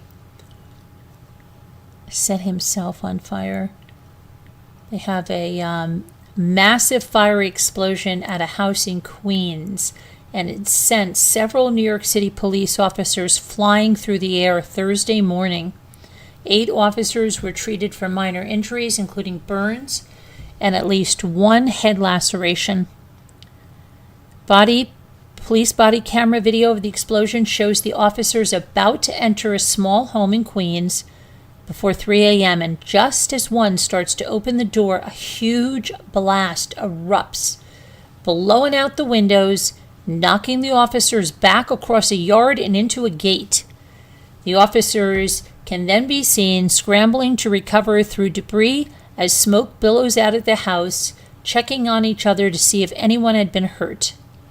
And let me see, is this the one where the guy... Oh, the man who prompted the initial call arrived at the home intoxicated, carrying a knife and 2 garbage cans filled with canisters containing unknown substances, and he pushed in an air conditioning unit to get into the basement where his wife, daughter, and 2 grandchildren live. They were eventually able to flee from the building, and officers arrived shortly after that. The man is unaccounted for. The home collapsed after the explosion. Well, thank God the family got out of there. I mean, what the heck is with people? I think this is the guy, that, I think they later said he set himself on fire or something. Crazy.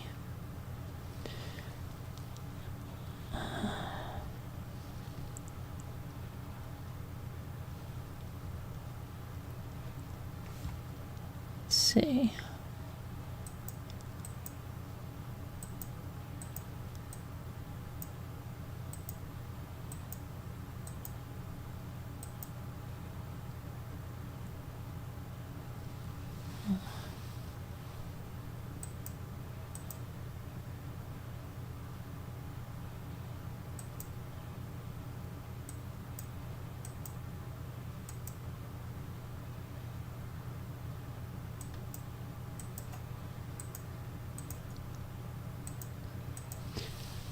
Boy 16 hid a gun in his sock that a pal used to shoot a teen on a New York City train. Oh my gosh.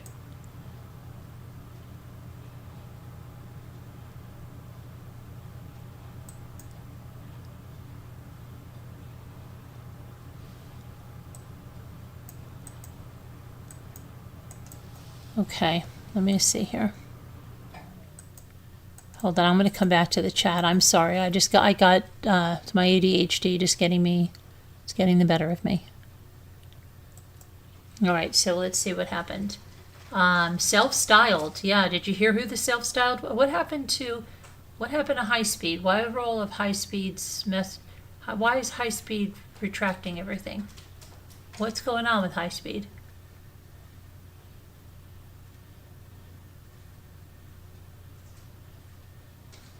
Well, I don't know what happened.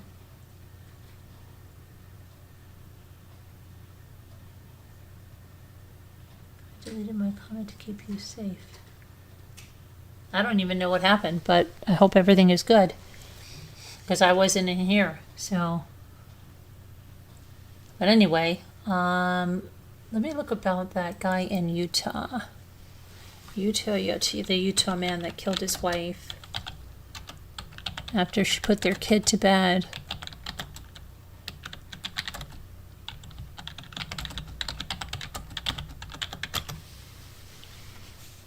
Oh yeah, okay. Listen to this one. Brennan Dalton, 34 years old.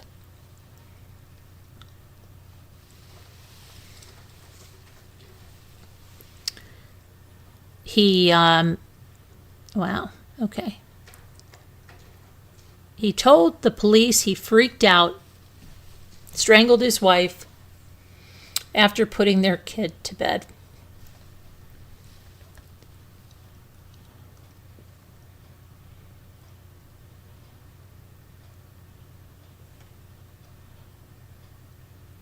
Now, did he... Let me see something here.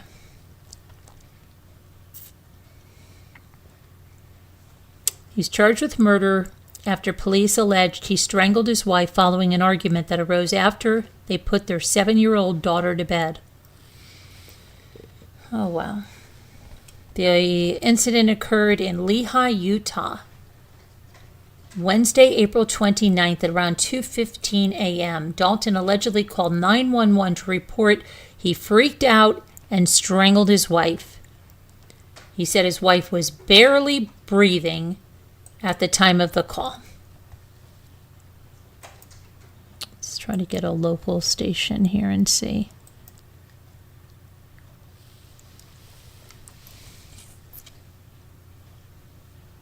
Lehigh City. People don't know if she's alive or not because they said she was gasping for breath. But it says he was charged with murder. So, let's see. He's been charged with murder, a first-degree felony. Officers arrived to find the woman barely breathing and unresponsive. She was transported for further care. He admitted that his wife had been drinking when an argument ensued. Eventually, the altercation became physical, and he admitted to strangling his wife for approximately 5 minutes. After he was brought to the police department, a warrant was obtained for blood draws and a buccal swab. After explaining past suicidal ideations, he told detectives he wasn't brave enough and it would be easier to kill his wife than himself. He claimed his wife was being disrespectful, called him a failure, after a past incident has left him unemployed. He claimed his wife had been drinking. After putting their 7-year-old daughter to bed, he claimed he had a little more than normal and his wife had an average amount, and they began arguing.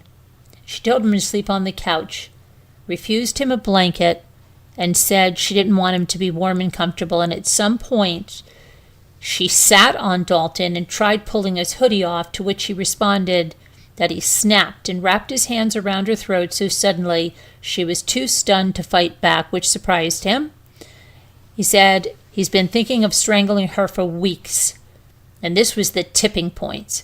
But he always thought she would fight back, and when she became unresponsive, he said he stopped for several reasons. First, he thought about his daughter not having a mother.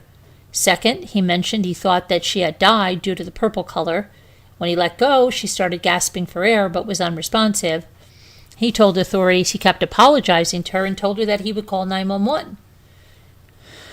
When asked if he attempted life-saving measures, he said he thought about it but ended up sitting on the couch and watching his wife's breathing. Oh my gosh.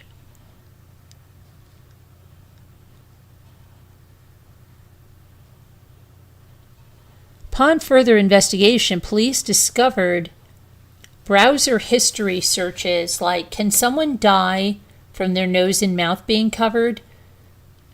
Originally, the status of his wife's condition was unconscious and unresponsive, but intubated and alive.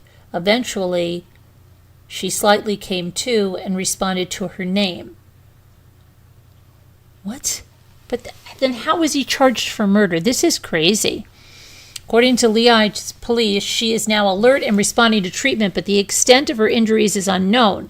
Arrest documents state there's a strong possibility she has brain damage. During the interview, Dalton admitted that he loves his wife, but there is a possibility he would become angry enough to harm her again. He was booked into the Utah County Jail without bail. The Lehigh County Police Department encourages anyone experiencing domestic violence to create a safety plan. Note, attempted homicide and murder codes in the state of Utah are the same. Oh, okay, so it's attempted murder, but it's the same. Oh my gosh, okay, let's hope she makes it and she's not brain damaged.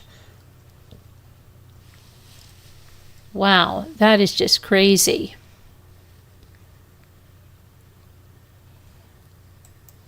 That is just crazy.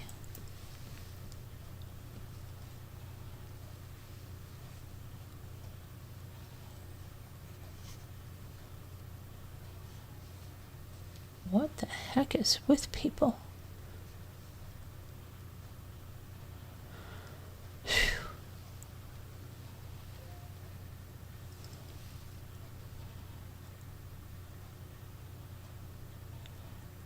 Suspect in a 1991 cold case. You know, they said they had, I thought they had solved that skeleton. Was it the skeleton case with the 3 little boys that, I thought they said they had found, I don't know. Let's see what else we have.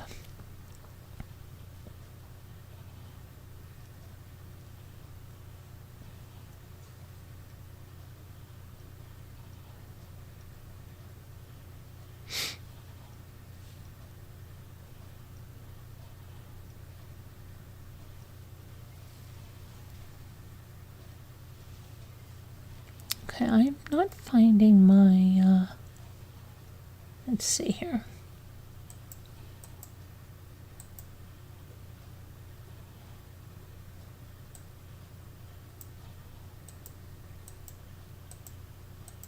I wanted to find this.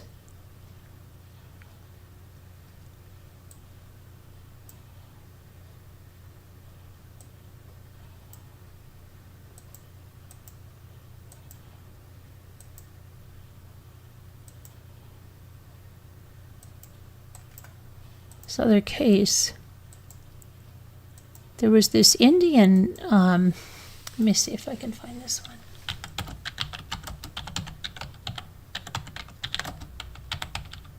Other murder suicide. Yeah, let me show you this one. So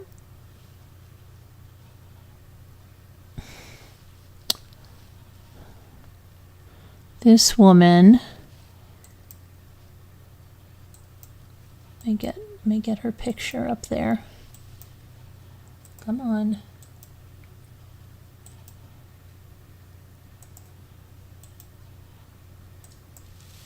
Her name is, I'm going to butcher the name for sure. Let's put her up there. Okay.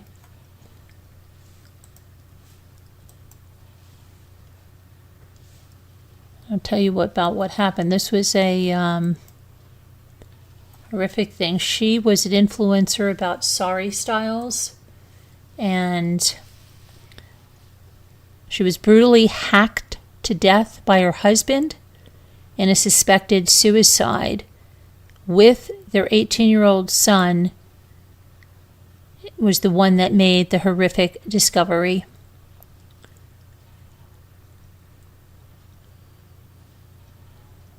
She was 42. According to police, Subramanian had moved out 2 years ago after a serious fallout with his wife, Nagala Lakshmi, and had been staying with his sister. But 10 days before the murders, the two had reportedly reconciled, and he moved back in. The reunion didn't last long. Tensions soon flared over money. Subramanian allegedly frequently asked his wife for cash. She had built a successful following online promoting her sari business. They were Sri Sai Silks. I think I know this woman. Yeah, I remember that she was on, oh my gosh. Cops say Subramanian left the house during the argument, came back with a sickle, and killed his wife, and then he took his own life. Oh my gosh.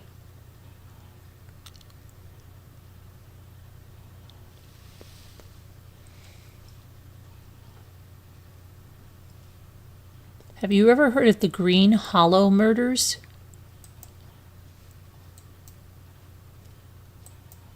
I don't think I've ever heard of the Green Hollow murders. Look at this, and this guy looks like somebody,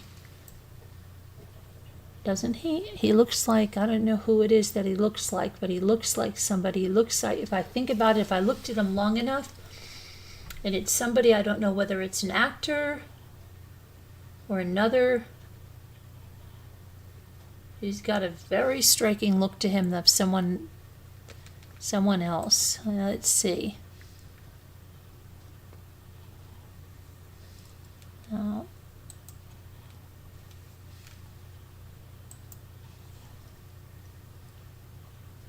Donald Dean Studdy lived in Iowa, with his young children.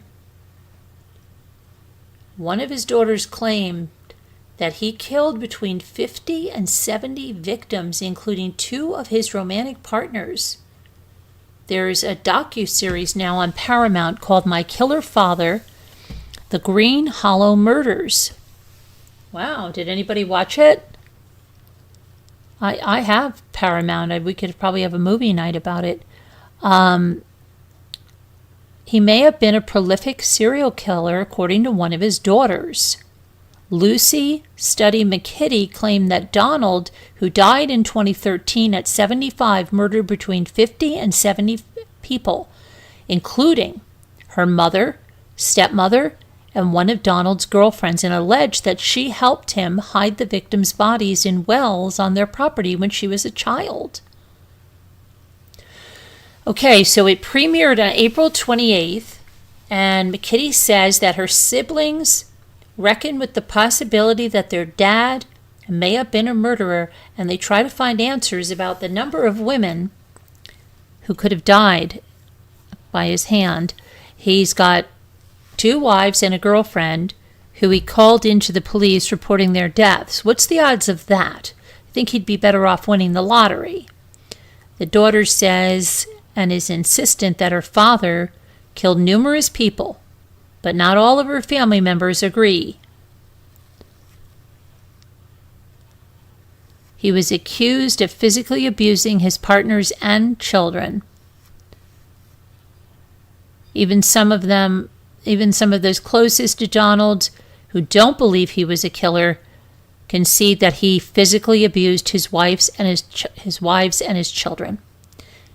My dad was an abusive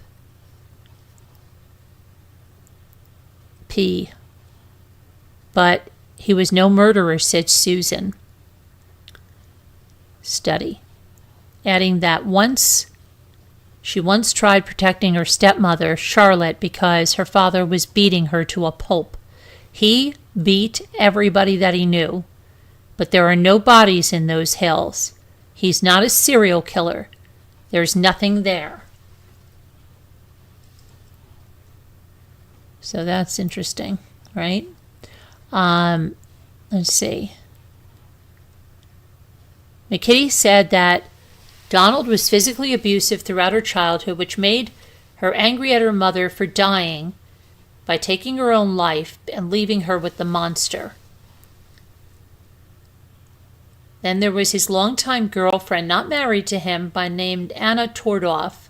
Her son, Dan Tordoff, claimed that while Anna never told him that Donald was abusive, he once noticed she had a black eye. And when Dan asked her if Donald hit her, she refused to discuss it. He claimed that Donald threatened to kill him, and that it wasn't long after getting that black eye that Anna died in July of 2006, reportedly from an overdose of medication. Well, Donald's daughter, Marilyn Hill, said that he physically abused and essayed her mother, Barbara Hill. He was a very scary man, and he exuded that. She felt like he was evil personified. One of Donald's ex-girlfriends told a newspaper that Donald was abusive and tried to kill her after she ended their relationship. She said she was pregnant and fled from him on foot, and he chased her in the car and tried to run her over. Allegedly, he went after her again, and he pulled up and pointed a gun at her and threatened to harm her. Well, sounds like a great guy. Lucy Study, McKitty's mother, died in what Donald claimed was taking her own life in January of 1970. Donald said that Lucy hung herself in a small closet, but investigators found blood and signs of a struggle. Family members said that the closet was small enough for Lucy's knees to touch the floor from the spot that she was allegedly hung. Let's see. McKitty said that Donald later admitted to killing Lucy by accident. My father stated for decades that he didn't mean to kill my mom. He said he either choked her too hard or for too long. In a different conflict years later, Charlotte broke up with Donald and had gotten her own place. That night she died was February 1984. She came back to Donald's to pick up clothes and got into an argument with him, and what happened next is debated. McKitty said that Charlotte left the family home with Donald following her and threatening her life, and the next morning Donald called the police and said Charlotte died by taking her own life in his car, and instructed his daughters to tell investigators that he'd been home with them all night. He said that when Charlotte left their house, she didn't take McKitty said when Charlotte left their house, she didn't take Donald's gun with him. Susan, however, remembered that night differently. She denied that Donald threatened Charlotte and claimed Charlotte was drunk and threatened to kill herself on the way out of the house. Wow, this is some convoluted story, isn't it? In the docu-series, forensic pathologist Dr. Erin Lind, MD, claimed that the rifle Charlotte allegedly used to take her own life was 24 inches long, and that a person Charlotte's size would not have been able to fire it at herself successfully. And then she goes on and talking about that.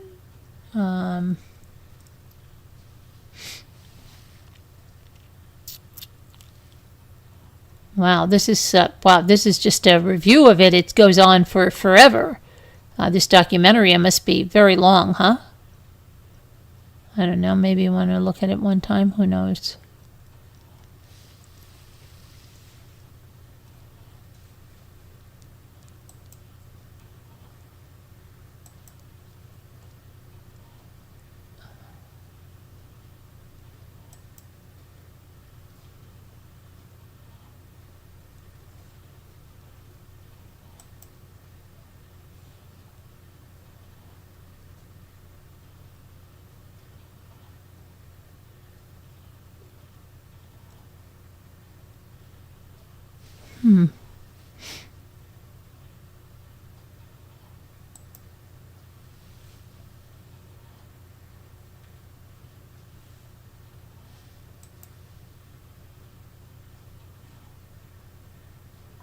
Let's see what else there is. All right, let me come back here and see what you guys are saying about any of this. Maybe some of you watch this.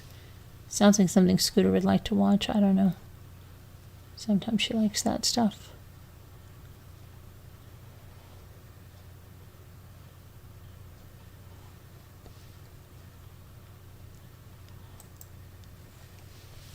Let's see. Did you say Britney was your first concert? Yes. Yes, I did. That came from me. Britney Spears was my first concert. Yes. I was discussing my location. I deleted. Oh, okay. I see. You chatted about Arizona towns. I see. Okay. In big cities, you can't look at strangers in the eye. I don't know. New York City, I don't really think it's like that. I don't ever feel like that. How could they not catch him? Those kids will always be suspicious. If you're in a bad relationship, get help, get out. Yeah. What happened? 4 minutes without oxygen? Yeah, it can cause damage, sure. Look at that little girl's bangs. So somebody cut those. It's funny. But he looks so familiar, and those little girls look so familiar too. I don't know. Very familiar. Let me go over here for a second and just say close it.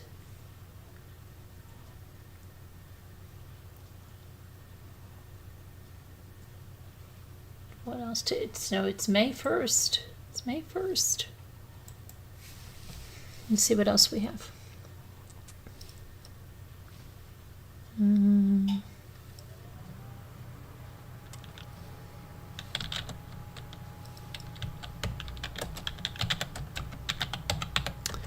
So what else is making the true crimer news, huh?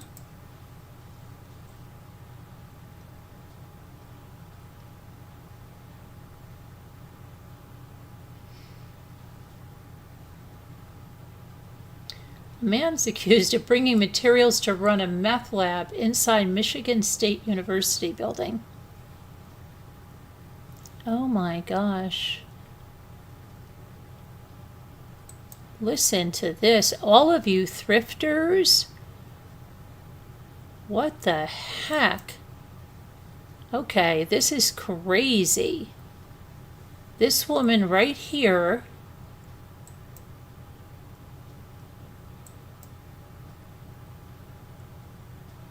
Hold on, let me get her picture. And she does have something. I thought that was a tattoo. It almost looks like there's a moth on her face. Okay, listen to this.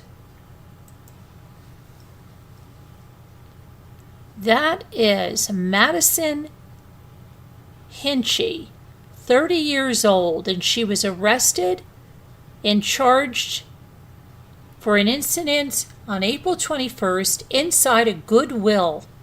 Okay? Here's what she did. She charged after another customer, chasing them down and stabbing them. Then she allegedly hit an employee with a snow shovel when they tried to intervene. She was charged with attempted murder, second-degree assault, and fourth-degree assault. Minor injury and booked into the Callaway County Jail in Kentucky. What the freak?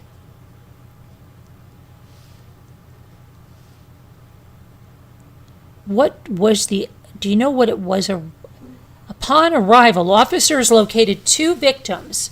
One individual had sustained a stab wound, while the second victim had been assaulted with a shovel.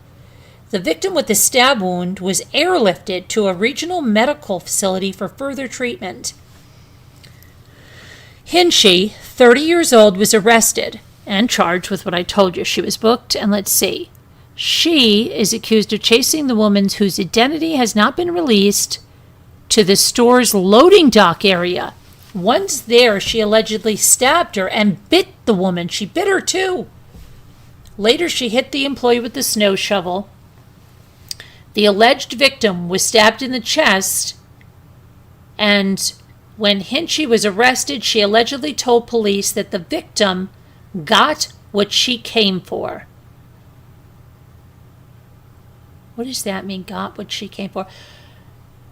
That the victim took what she wanted, or the victim, she got what she came for? That's very ominous, but that woman looks very deranged. I'm sorry. And it looks like she has a big scar down the middle of her forehead. When she was bad, but she didn't have a curl. What the freak?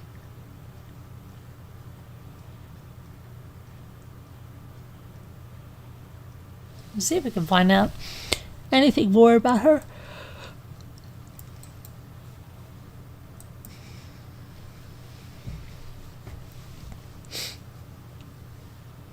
What was it that she wanted?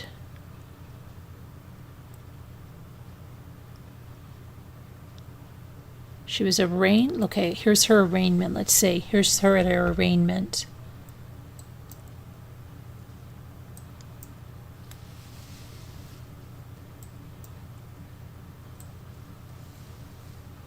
She looks like somebody too. I don't know who it is. She looks like somebody. There's her at her arraignment.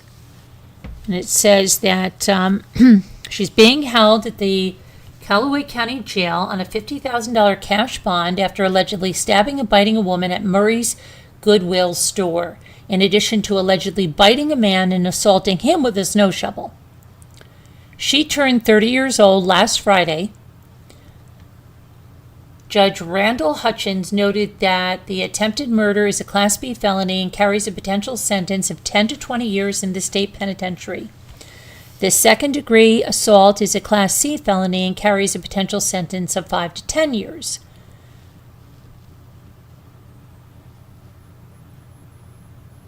Hinchy told Hutchins she was not sure if she would qualify for a court-appointed attorney, but she also noted that if she were released on bond, she would not be allowed to continue in her current job at a local bank with the charges she is facing. She worked at the local bank.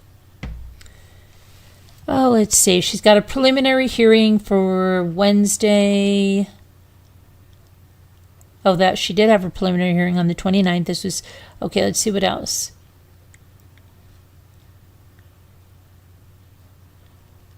According to the uniform citation filed with the court, the Murray Police Department was dispatched to Goodwill at 1:36 p.m. Tuesday in reference to a female subject chasing another female through the store with a knife. Oh my gosh. Dispatch advised officers that one of the females had been stabbed and employees were currently wrestling with the female who had stabbed the other. Upon my arrival, employees of Goodwill ushered officers into the business, said Officer Tristan Jones. I quickly located Madison Hinchy, who immediately placed her hands behind her back and turned around. Employees pointed to Hinchy and advised that she was the female who had stabbed the other. I detained Hinchy at the time and escorted her to my cruiser. As I was escorting her, she advised that she got who she came for. Now see, now that was changed from the other time, right? She got who she came for. So it wasn't about taking something she wanted. She just wanted to get this woman for something. Employees at the Goodwill told officers the female suspect, Hinchy, had entered the business and was yelling before entering the back of the business where employees were working. She allegedly approached a female employee and began to yell at her. Oh, look at that. It was a female employee. Before digging into a large purse for a knife. Witnesses said Hinchy then began to chase the female through the business with the knife, and the male employee reportedly chased after her and the female as they went to the loading dock. The citation said Hinchy then stabbed the female victim with the knife before Hinchy was subdued by the male employee. Hinchy then allegedly proceeded to bite the woman on the arm in 2 separate locations, and then also obtained a metal snow shovel and struck the man on the right upper arm by his head with the shovel. She then allegedly proceeded to bite the man in the right lower forearm. Wow. Jones wrote that he spoke with the male victim, and the male victim also provided officers with an affidavit. Photos of his injuries were taken at the scene, and EMS immediately transported the female victim by ambulance to Murray Callaway County Hospital emergency room, where she was immediately placed on a transport helicopter, and she was life-flighted to a Nashville, Tennessee hospital. Police took photos of the scene. Officers collected the knife and shovel to log into evidence, and Jones wrote in the citation that he transported Hinchy to the police station for an interview, and he read her Miranda rights again. She advised that she would not speak to police. Of course not. Officers contacted EMS to get a better description of the female's injuries, and she reportedly had a puncture wound in the upper right portion of her chest that was approximately 1 inch wide above the nipple line. Oh my gosh. The stab wound had an unknown depth, and the female victim also had 2 bite marks on her upper and lower left arm. Yikes.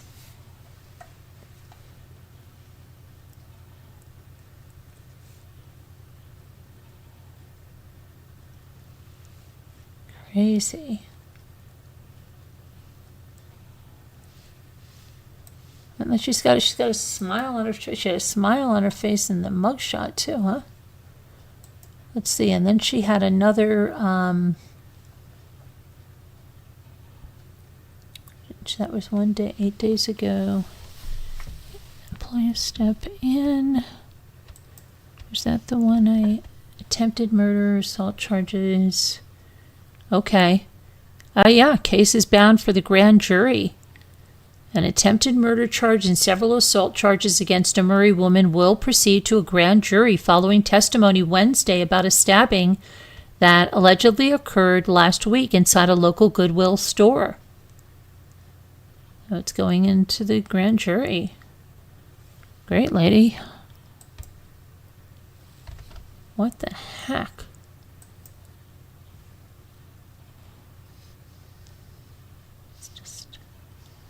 Nuts, huh?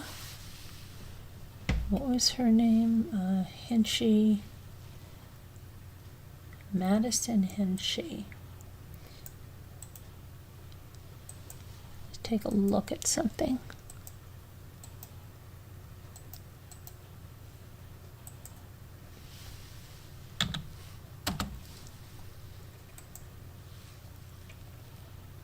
Madison Hinchy.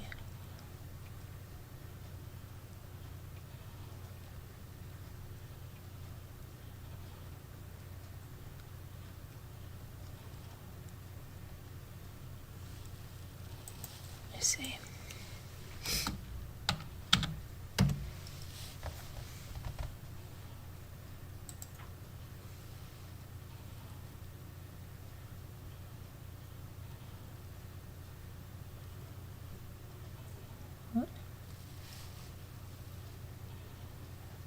definitely not her. Just because this is one of my favorite pictures. I wonder if this is her.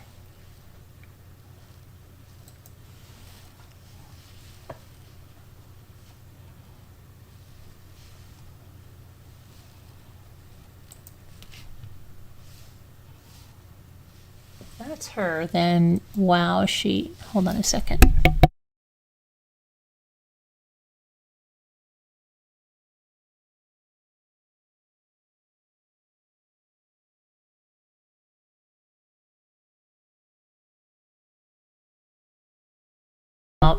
If this, no, I wonder, kind of looks like her. But I don't see that tattoo or whatever that is on her face. But wow.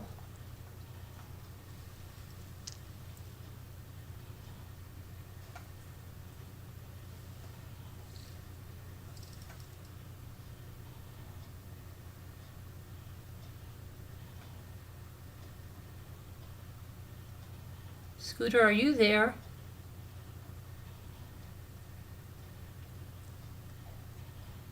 Wonder if this kind of really looks like this girl.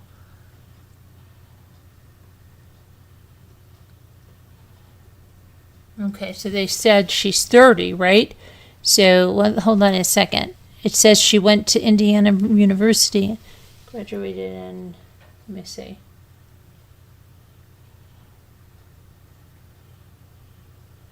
Yeah, the age would be right too.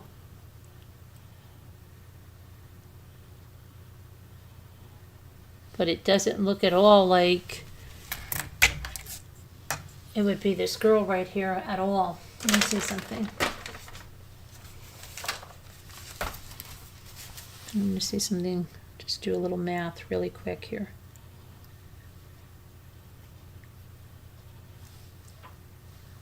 The age would work out right, but I don't know. I'm going to send this to Scooter and see if she's around,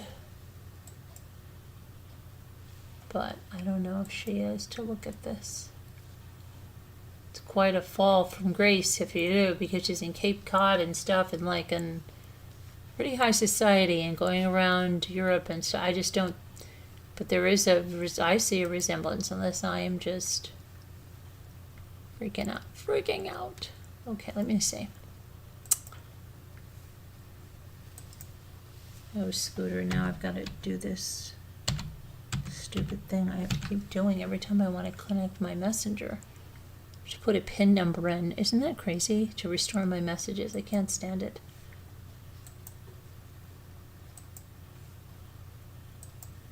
Okay, see what you think. If you're around, Scooter, check that out and see if you think that person is that person. That's so sad. Those kids will always be suspicious. Oh, hold on, I went back behind there. Hello, Heart Made Wise, Kevin Costner. What is being discussed now? Oh, this is a woman that went into Goodwill and chased down someone. Hey there, S-Dubs. Thank you for subbing up. See you again. Good night. You're welcome.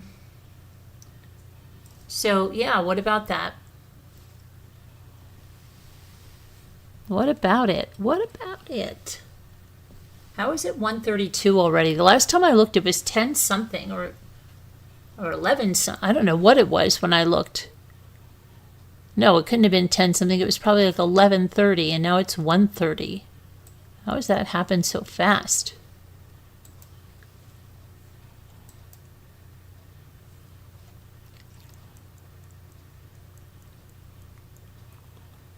Too fast.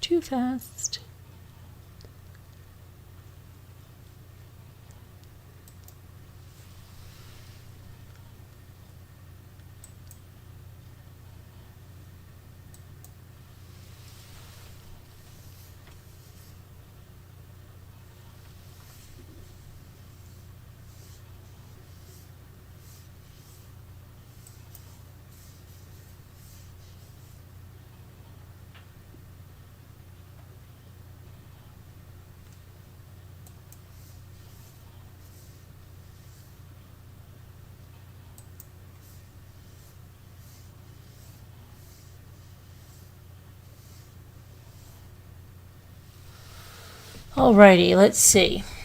Where should we go from here? Where should we go from here?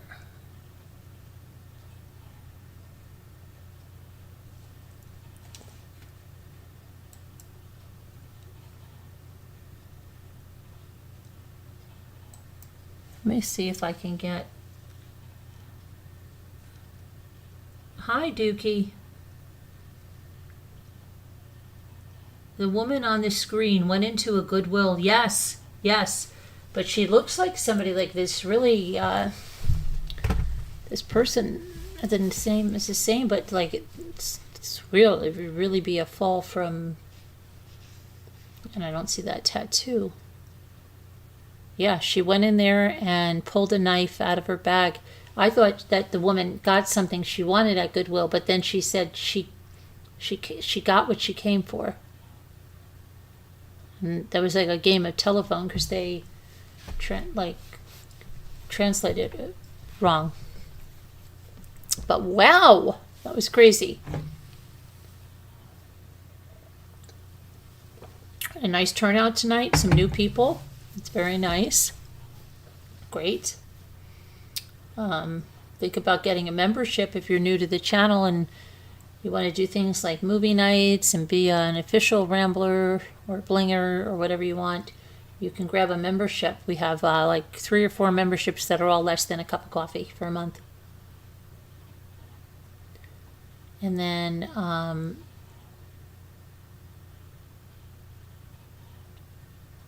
who was it yesterday?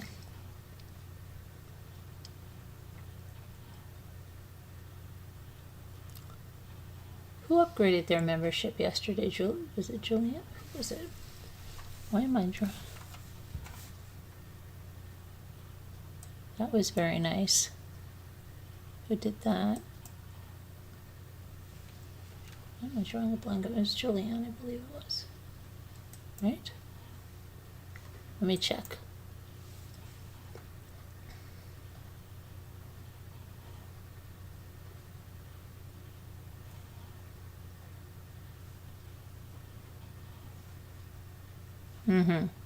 It was Julianne. And thank you, Judy with an I, for renewing your membership. Wonderful. And then we had Shannon, a new member. Thank you.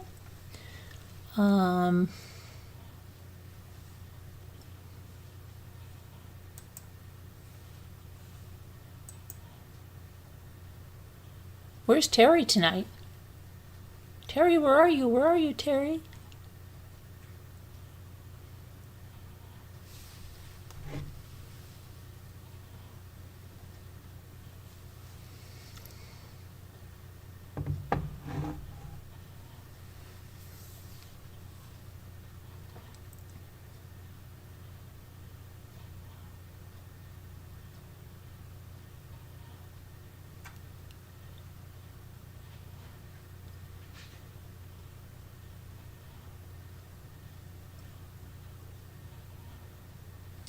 You know what I'm looking for? Hold on a minute.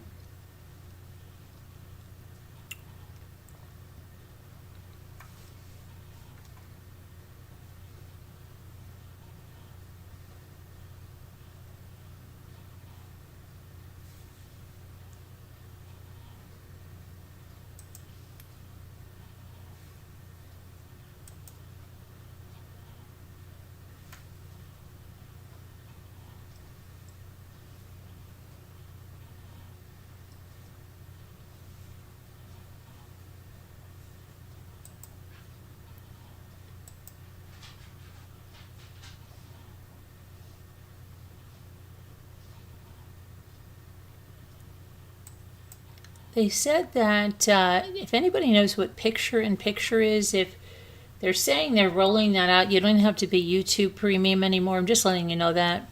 It's all over the place. I don't even know YouTube picture, what the freak it is. Okay? But you don't have to be YouTube Premium, obviously, anymore for that. So I don't know, but good luck to you.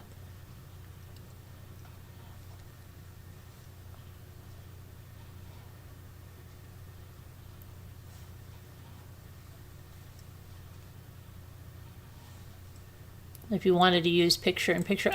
Picture in picture, I mean, I know what it is when you're watching. I guess you could watch two videos at once and you're watching one with no sound. Is that what you're doing? She was here earlier, I believe. Who was? Julianne? Scooter? Who?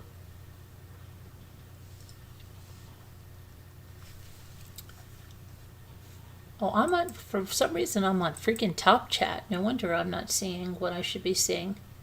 Wow, so, yeah. That was great. Tomorrow is May 1st. Did I do everything I'm supposed to do on the 30th? Yeah, tomorrow's the 1st. And then, I still didn't get a call with the official results from the doctor, right? So, I called over at the office today and they're like, oh, well, we'll get you in on Monday. And I'm like, then it like freaked me out, right? And they're like, well, didn't you know you're supposed to have a follow-up after a breast biopsy anyway? And I'm like, I don't know, because we're like, maybe I was like, didn't even look at my discharge. Like they were telling me everything, but I don't remember them telling me to follow up with him. I don't know. But anyway, they're like, oh, well, this is excellent that we squeezed you in because you don't know how hard it is to get an appointment with him and yada, yada, yada. But I'm like, well, I put my stuff into Dr. AI and it said it's okay. And she's like, yeah, but I can't see him. So then I called the breast center where they did it and I spoke right away. She knew exactly who I was the minute I called in. That's what I'm saying. There's like, she's like, oh yes, you're fine. It just wants you to follow up in 6 months and stuff. And but yeah, no, everything was benign, right? Whatever. And but then then she I don't know if she mentioned the follow up, but she said like, well, he should have called, but then I don't know. They're going to like two different places, so it gave me a little bit of a freak. But then I was like, okay. You do picture in picture when you select in settings. I sometimes play a word game when listening to something else on. Oh, so it can be anything that you put in there? It doesn't have to be something on YouTube, or is the word game on YouTube? I don't know. Not so sure. You know what I hate?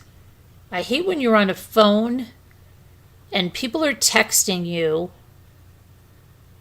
And I don't know how people are in like the texting and then they're watching something too. Like I know, yeah, you can put it there, but it's like, it's too small for all that crap. That's what I think. But we have a big word game to do, big one. You think we should do it? It's and I have a bunch of stuff to do tomorrow. Oh my gosh, I have so much stuff to do tomorrow. You don't even know. You don't even know the half of it.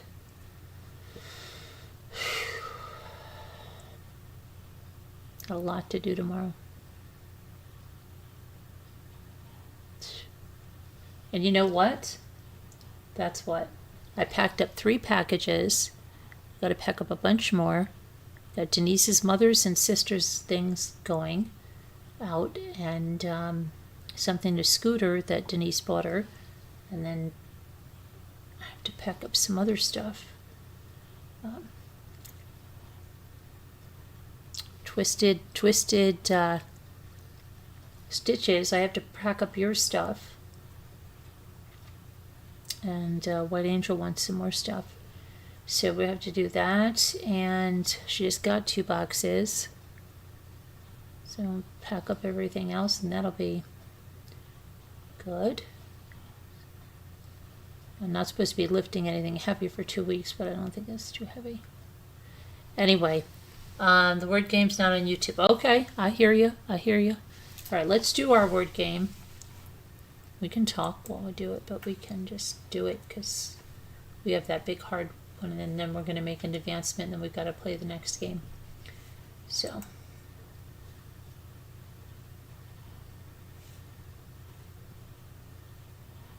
There's no trial tomorrow. Daily puzzle.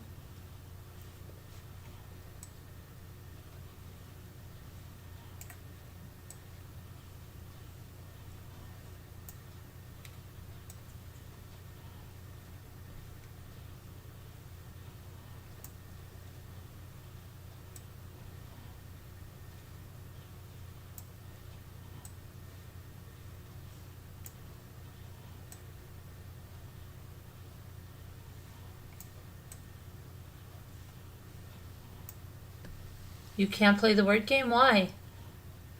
Oh, come play the word game. I thought you said you couldn't play it.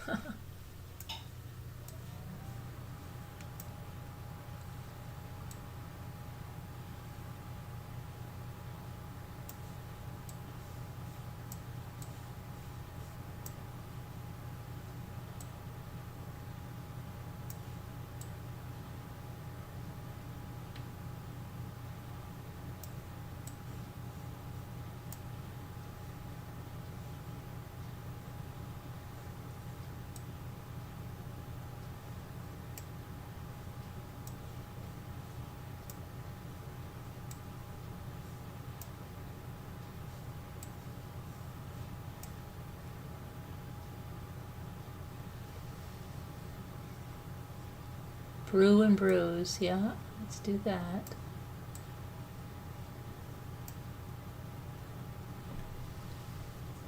Okay, here we got web and webs, I think we have. We need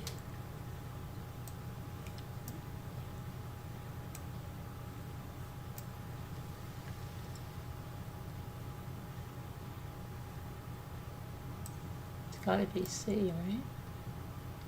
That was easy. Easy peasy, but now we got a hard one. First day of May, it's gonna say, oh no, oh no, oh no. Oh no. What was that? Oh no. Remember that? Oh no, oh no, oh no. Okay, so it's already got us here, Friday. Oh no.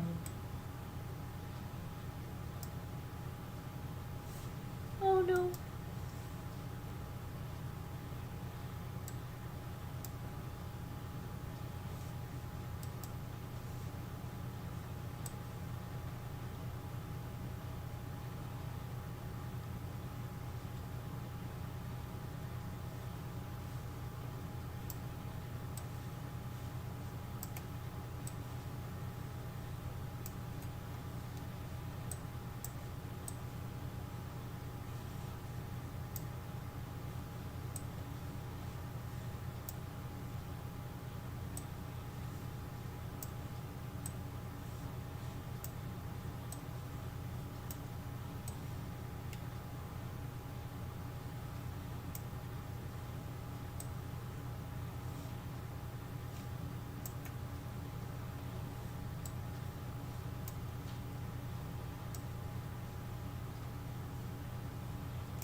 Reprieve.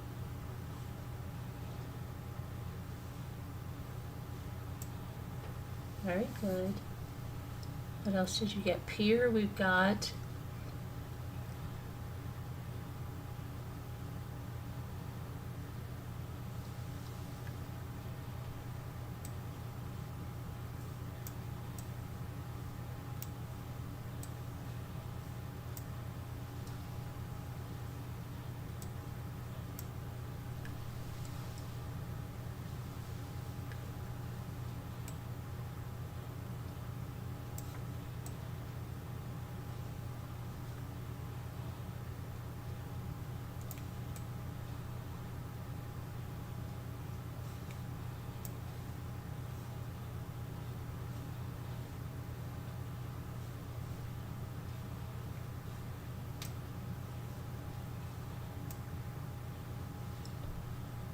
what do you have?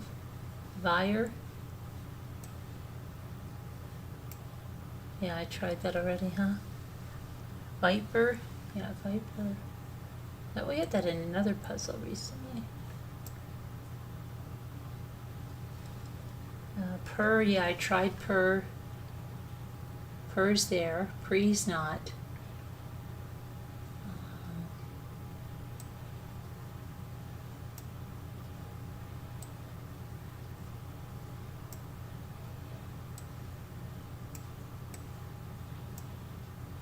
I tried peeve. I tried that. It's not there.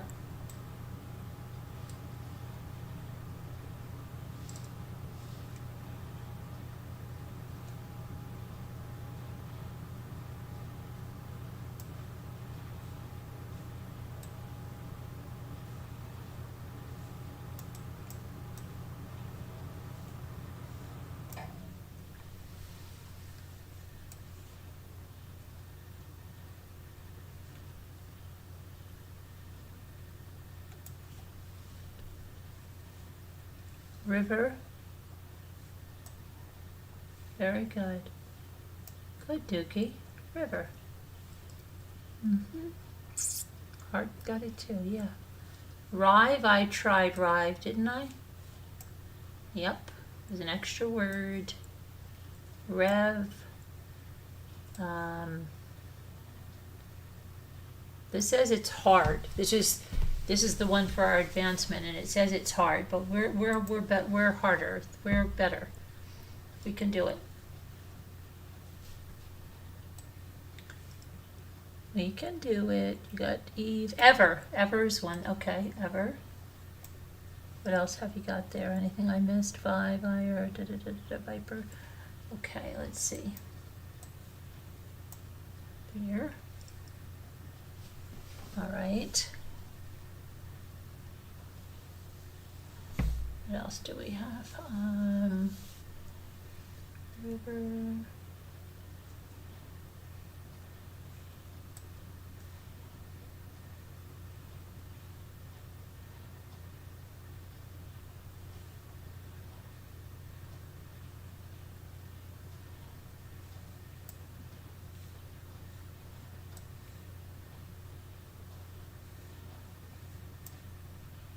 Riper. Okay. Eerie? Yeah, that sounds good. Good, Heart. Eerie is a good one. Revere. That sounds good too. Very good. Very good.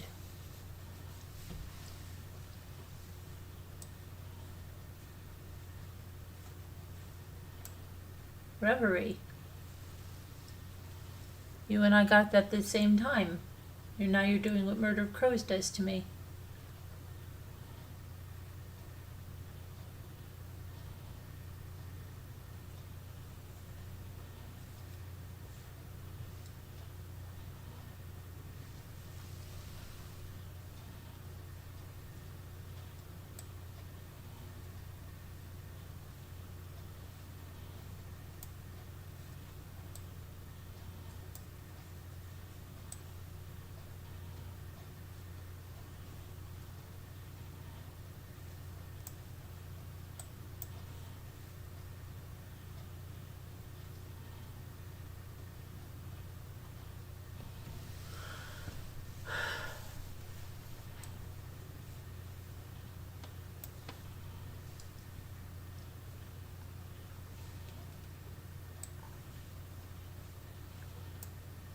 Yeah.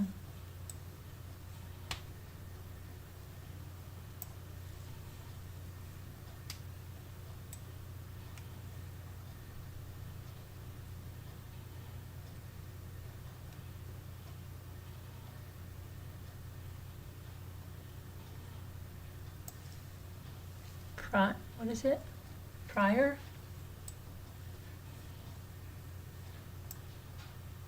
Almost.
Yeah, I tried Peeve. It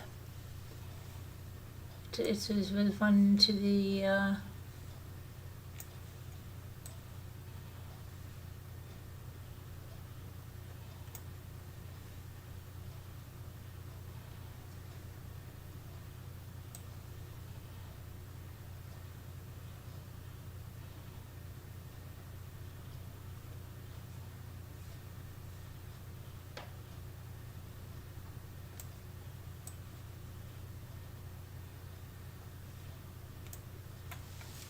Huh.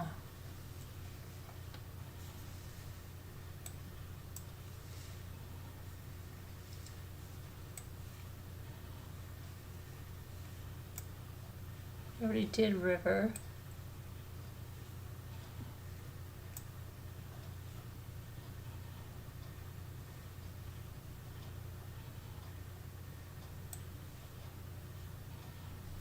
What do you think it is? Where's Murder? Murder was here earlier.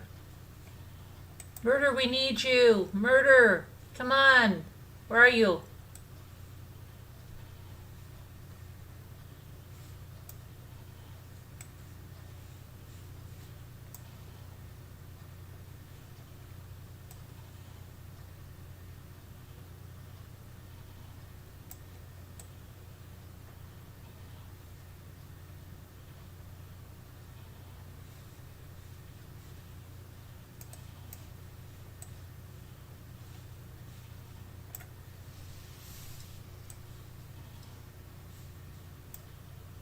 That's what it is, Reeve. You got it too, just when I got it. Okay, we get an advancement. We got to play the next one. We are now we got a chef rank up. We're an astonishing chef now. How did we get a chef rank up already? Because how did we get, just the other day we got a new rank up. There's no way we did all of the ones. We only ranked up like 3 times. How could we be? Something's wrong. Something's wrong. How did we get that far so fast? And some people look in here for the letters. I've never done that. Okay. How did that happen so fast? There's no way. I remember we got a chef rank up and it was like the other day. This doesn't make sense.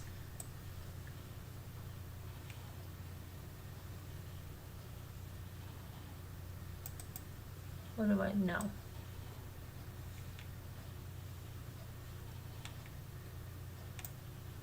Wait a minute.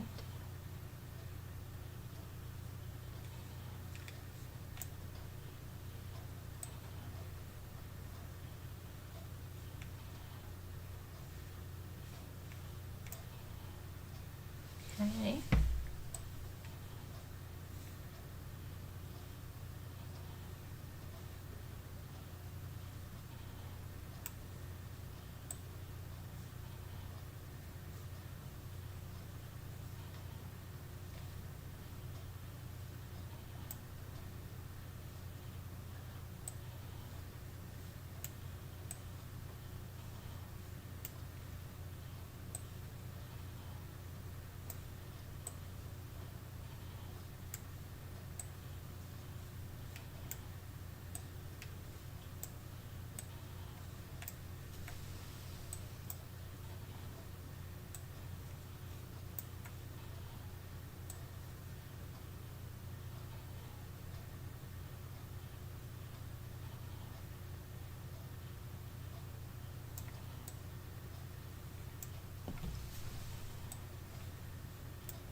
Okay, what do you got now? Dive, dine, got that. What do you have? Divided. I think I...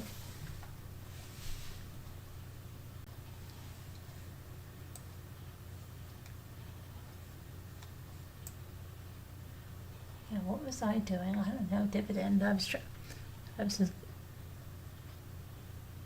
divine.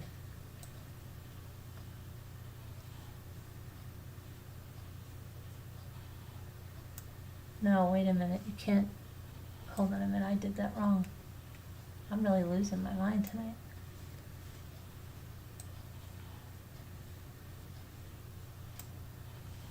Okay, got those. Dive, dine, dividend, dine, dive, dividend, divvy, divided. I got that. What about divvy? Okay. Vide, vine. Vide, vine. All right.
Vine, vine. We got vine.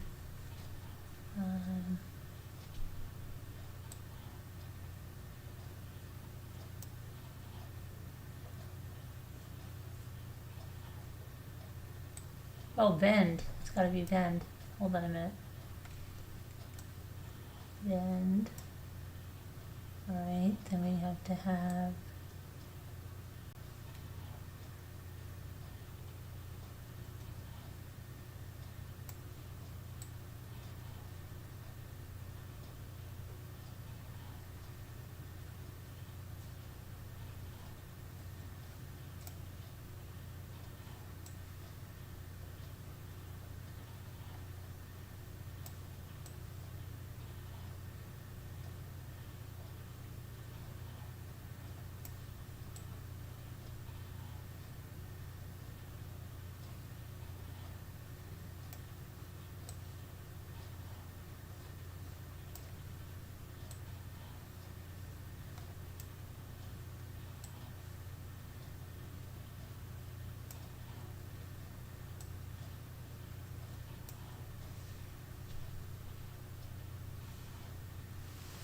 one more.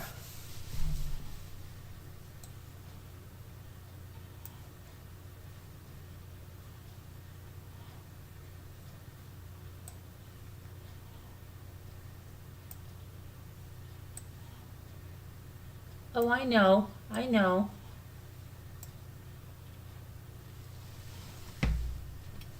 Bane.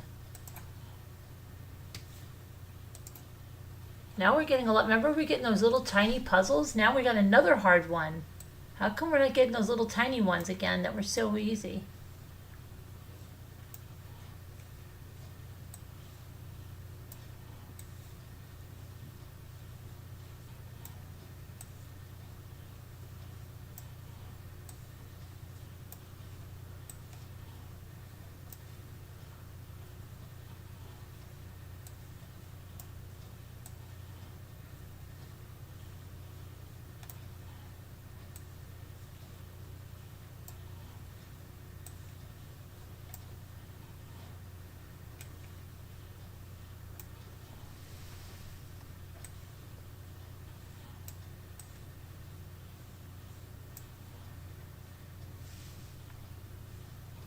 Wow, 43 people watching us do the bird game. Come on, everybody. Join in. Don't be scared. Some of you are scared you got something wrong. Don't worry about it. Who cares? Nobody cares. Just follow along and play. Nobody's going to care if you make a mistake. Everybody makes mistakes.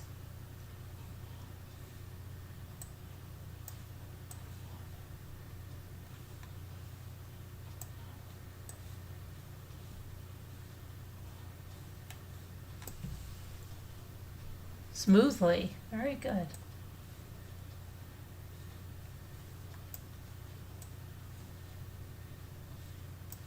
Everybody makes mistakes, so why can't you?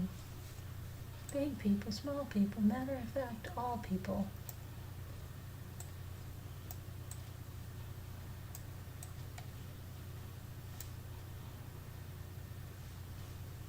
Shim. Very good. Mostly. Very good. You got mostly too, right? Good, Dookie. Shoe. What else did you get? Most. Yeah, we got most. Okay. Mosh.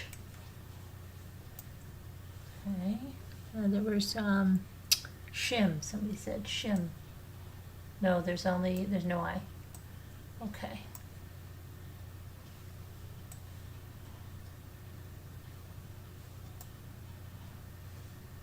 Host. We just got host.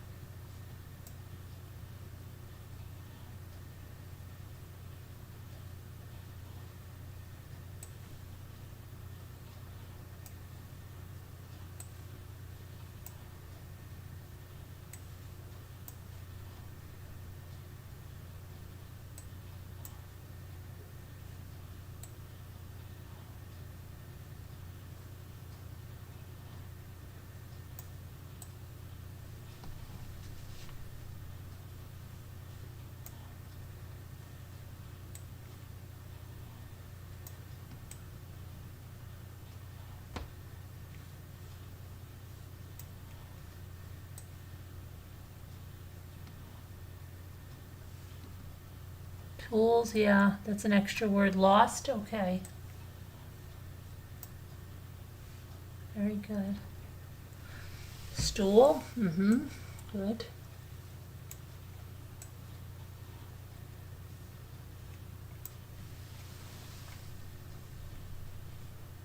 Oh, molt, right? How about moth?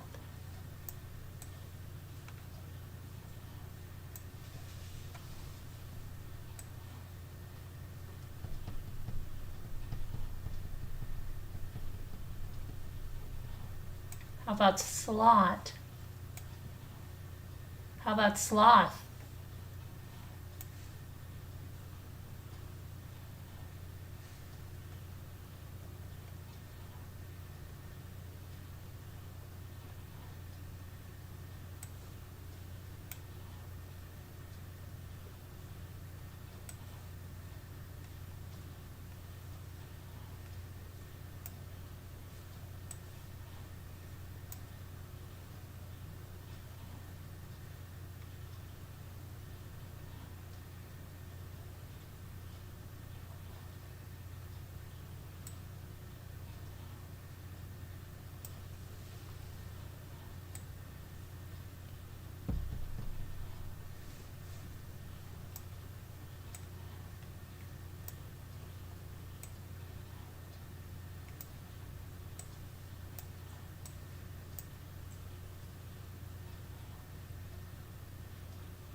Holy, hey.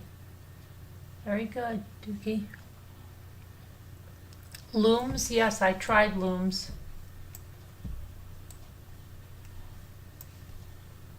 It's right up there, loom. I think I tried looms too. Let me see. Yep, extra word. Holt, I tried, yep, Tom's.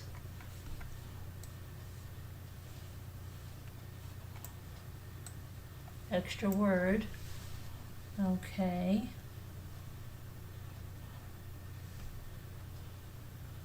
Tosh. Extra word.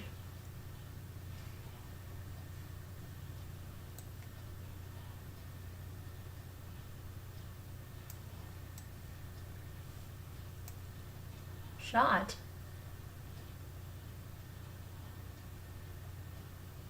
Shot, slot.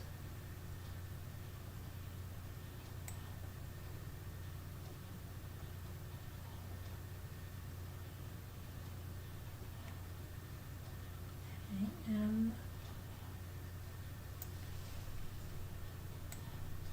Let's see. Shoot, fly. Yeah.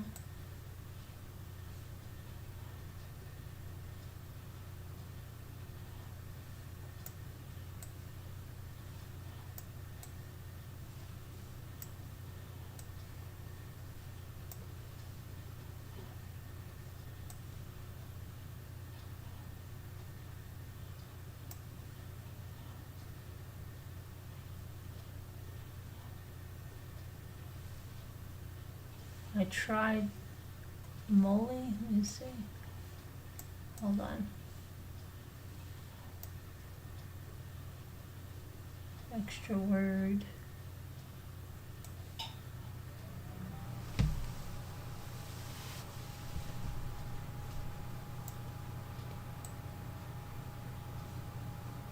It's a myth.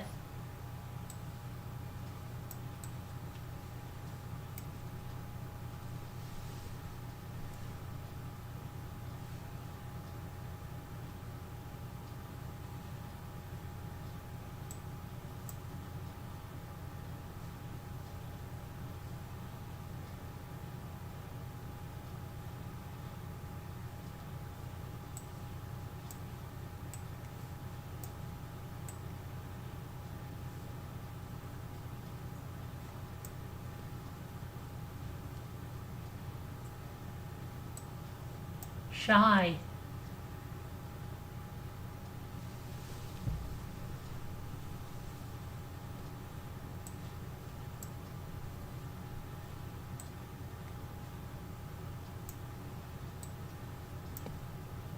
Shy.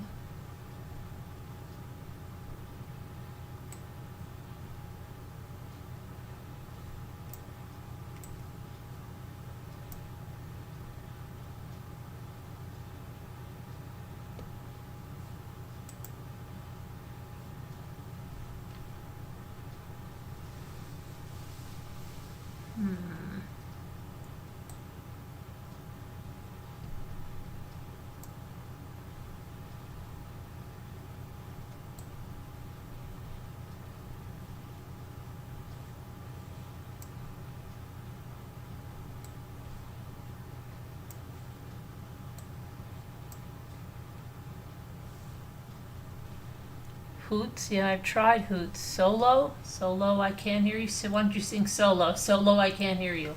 Yeah, that's right. What else did you get? Lot? Oh, that's probably there. Yeah, lot. And how about lots? Okay, extra word. We got all those extra words. Look at that. Claim them. Jack's cookie jar is full.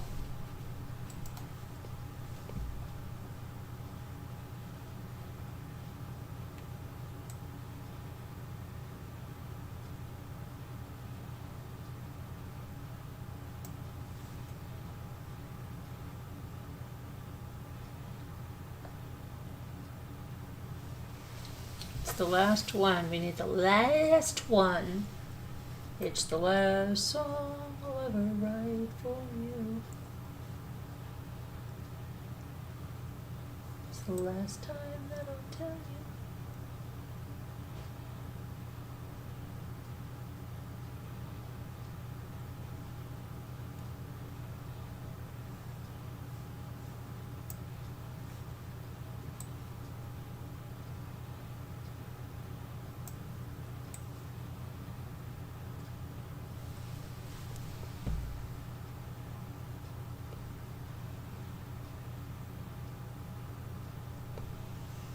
Smooth like a river.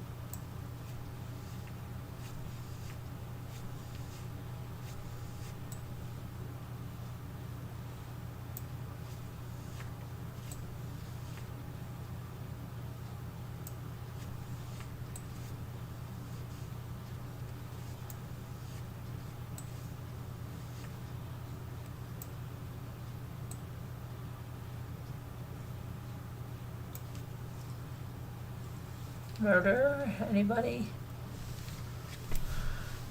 Oh, anybody? Let's see.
What do you have? Loots? Yeah, I tried loots. It's not there.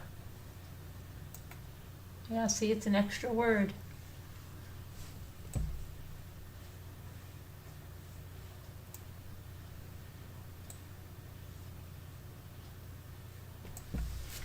I don't know, you guys. I was going to say loons, but thought hoots would work. Loons, but there's no N. Looms. Loots. No, loots doesn't work. Hoots doesn't work. No, we did hoots, right? We did hoots. Hoots. Yeah, already found.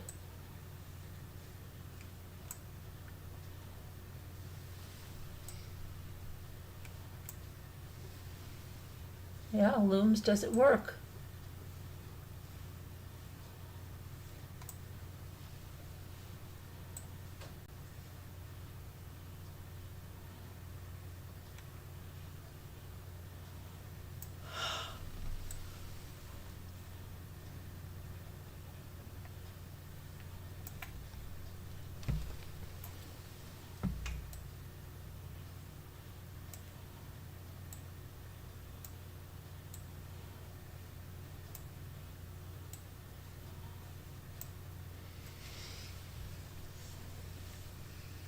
What do you have?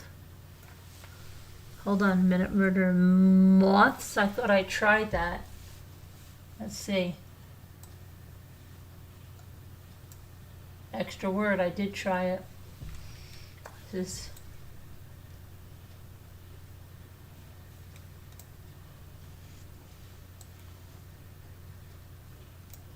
hotly. Got it. Now they see they're all big now. Like, how come the other one?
verse. Okay, verse, reverse, reverse. And how about reverses? Okay. Sir versus verses. Okay. C. Right. How about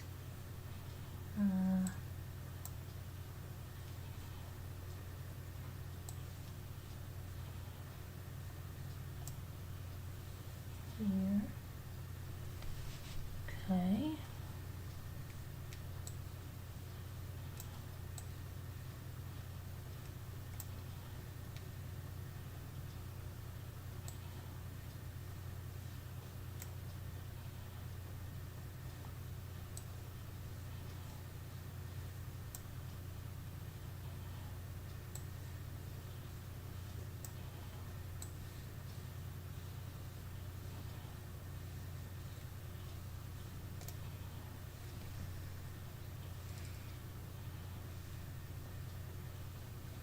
Sears, I have Sears, a seer, I have, no, I didn't do seer.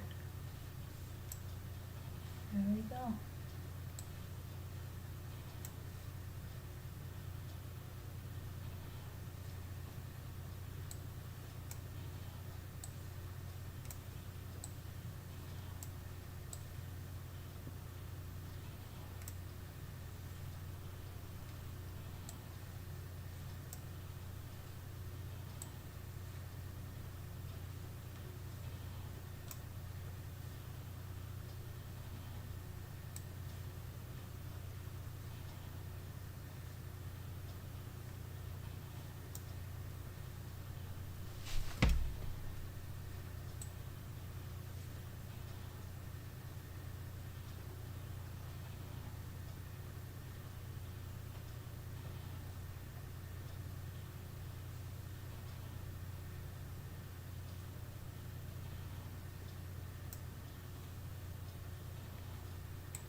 Very good.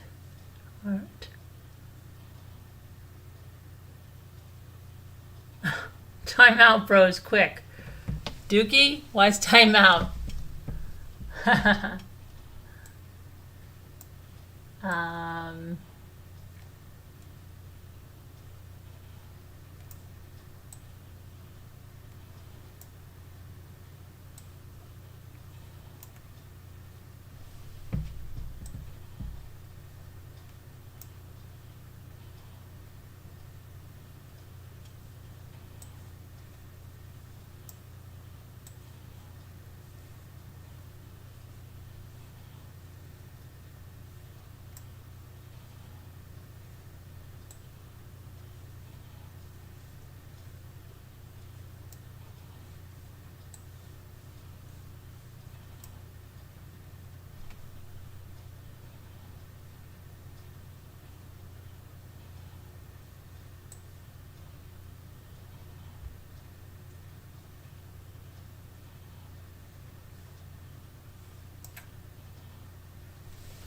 okay, we did it. We did it. How come they're not giving us the little ones anymore? What happened to that? How did we make that big chef advancement? Still don't understand it.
Thanks, okay.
Okay, Saga City? Saga City?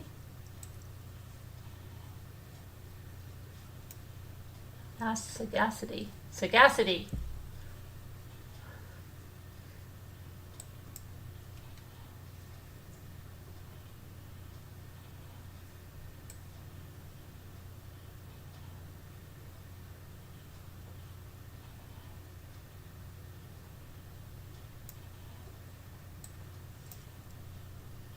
Yeah, I tried that too.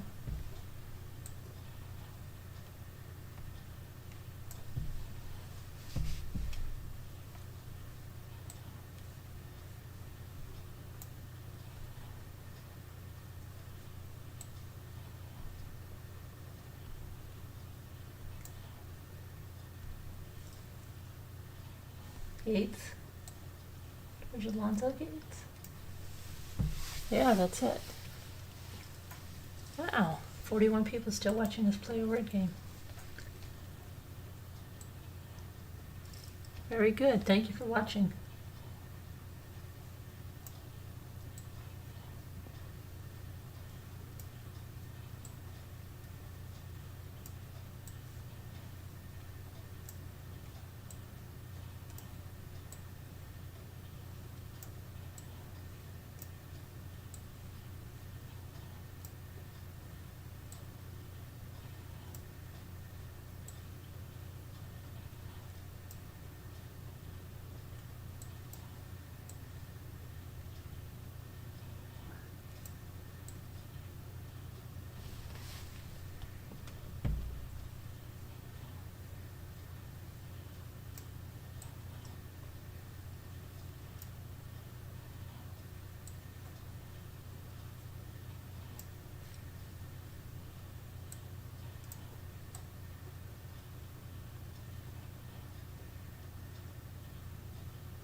Let's see what you guys got. What'd you get? Award? Okay.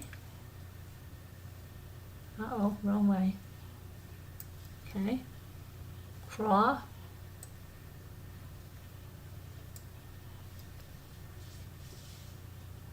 Back, rack, drawback.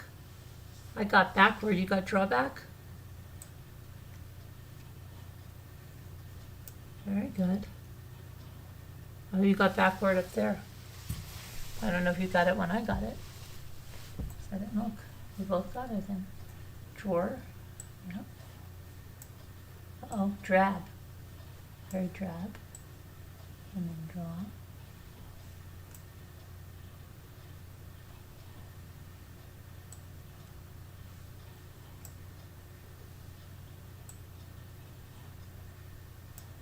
How about whack?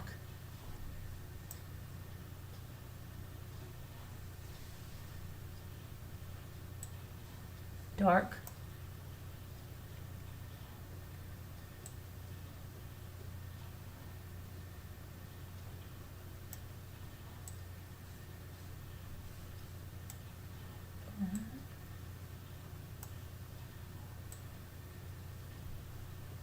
on a minute. Arc. Right. Bad. Copy.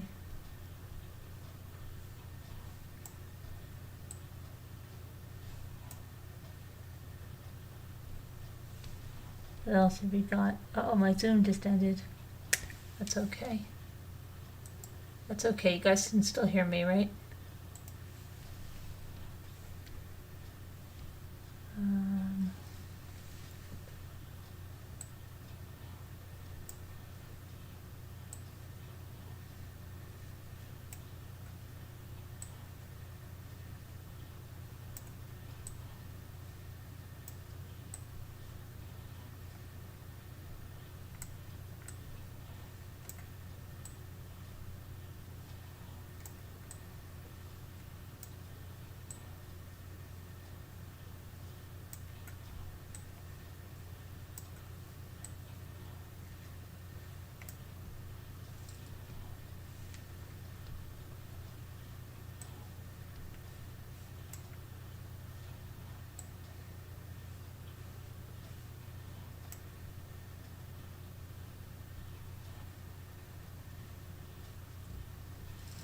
What have you guys got over here?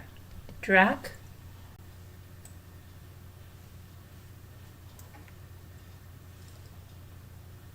A back.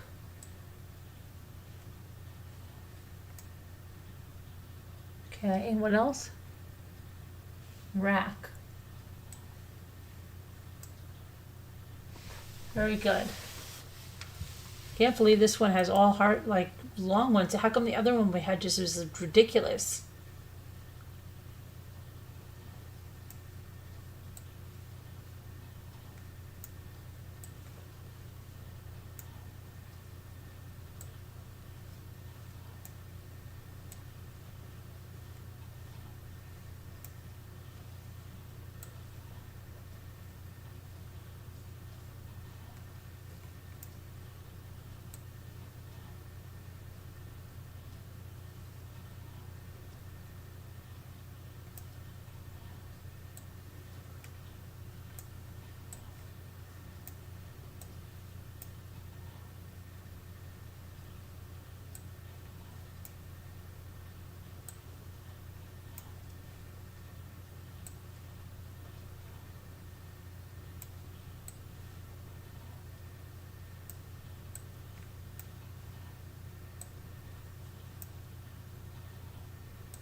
Define, I thought so too, but you need two E's.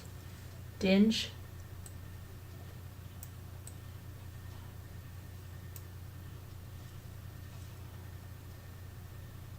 Finding.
Ding.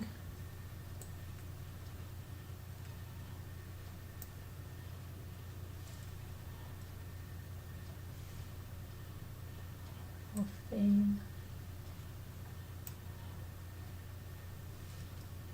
Okay. Defining.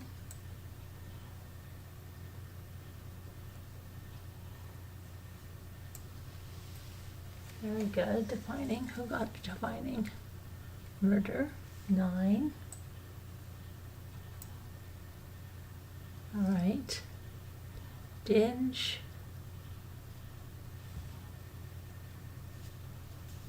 Dinge. Gene. Gene. There's not another E.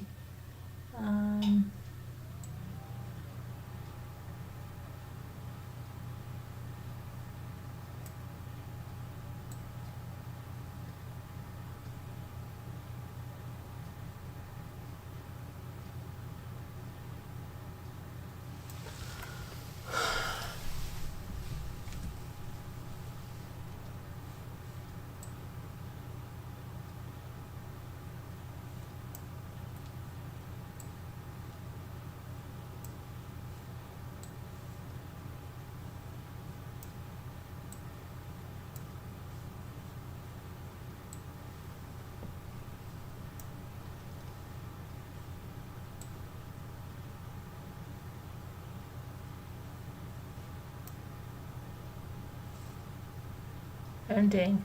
What did duking get? I got ending too. Yes, good duking. I got it too.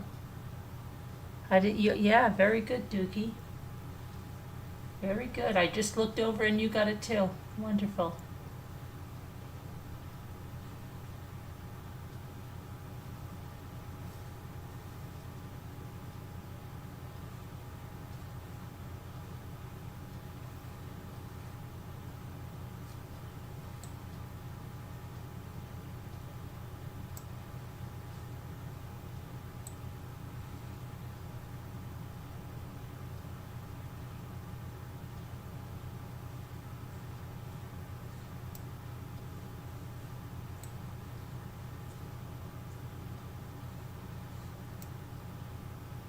Find. Yep, you got it just as I did too. Okay, let's see. This has got to be.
What? Did you spell what right? Genii? Hey, very good, Heart. How come they're all hard like now? What's up with that? How come we got those really stupid easy ones?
Ping.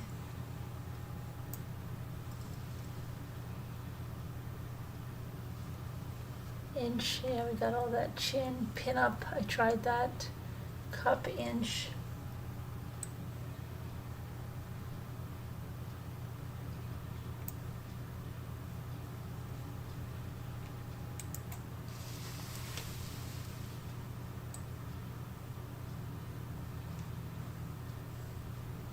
Punching. Well, I was gonna say I got that before murder and it's up there. Not nice. Not nice.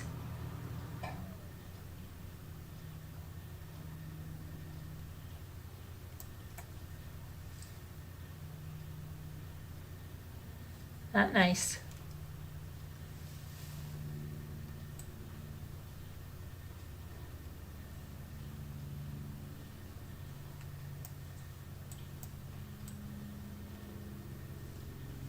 It's that plane flying. Today a helicopter went over the house and shook the windows. I don't know what that was about.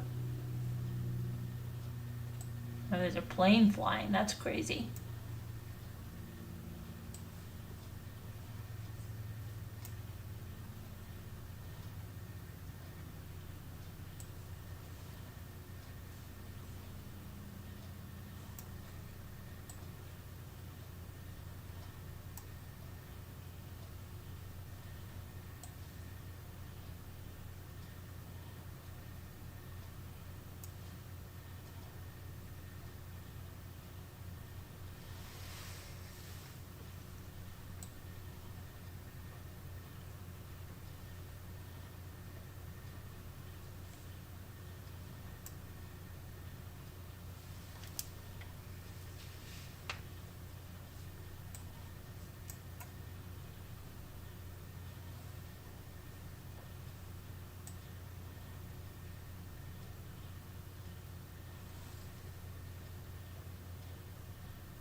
What is this one over here?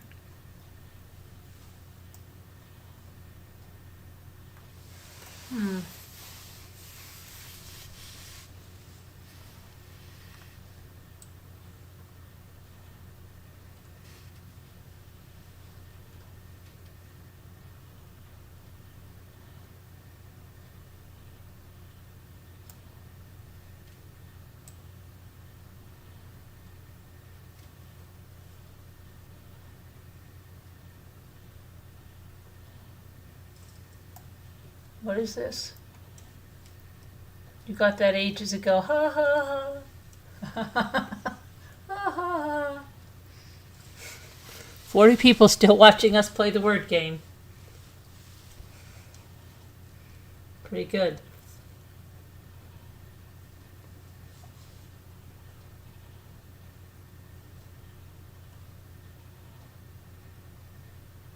What is this last word then? What did you get ages ago? You got this one ages ago? Tell me. Tell me.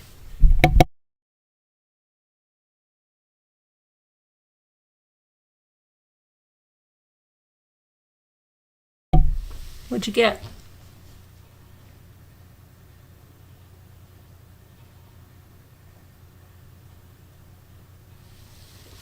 What did you get? What did you got?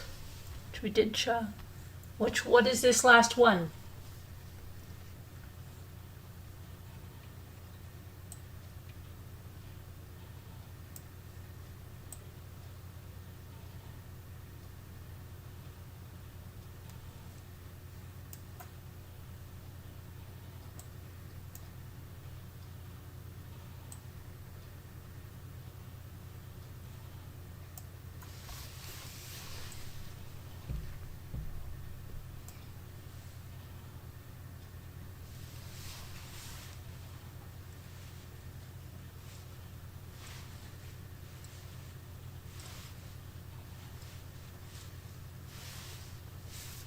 I feel much better. Like yesterday I was hurting and pain.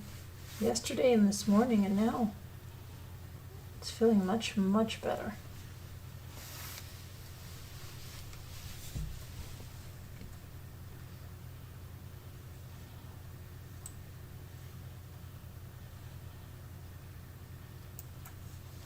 what is it? Chin chug. We did chin chug. You guys don't have this one?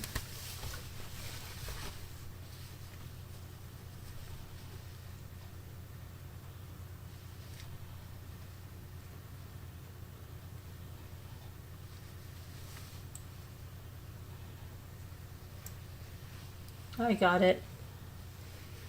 Okay, I think we're gonna call it a nighty night. Yeah, because the next one's gonna be hard. Okay, so we'll do it tomorrow. Thanks for hanging with me. Nice turnout tonight. Nice conversation. Nice new people. That's good. Always a nice our old friends. All right, thanks. I love you guys. Pew's good, but yeah. But anyway, we'll play tomorrow again, and I'll see you tomorrow. Tomorrow's Friday. Have a safe day. Stay well. Be good. Love you, and may the Lord bless you and keep you and protect you and give you his peace, and prayers for everyone, because we all need... it wasn't putting your word in? Okay. We all need prayers, and everybody stay well and be good and nice. See you tomorrow.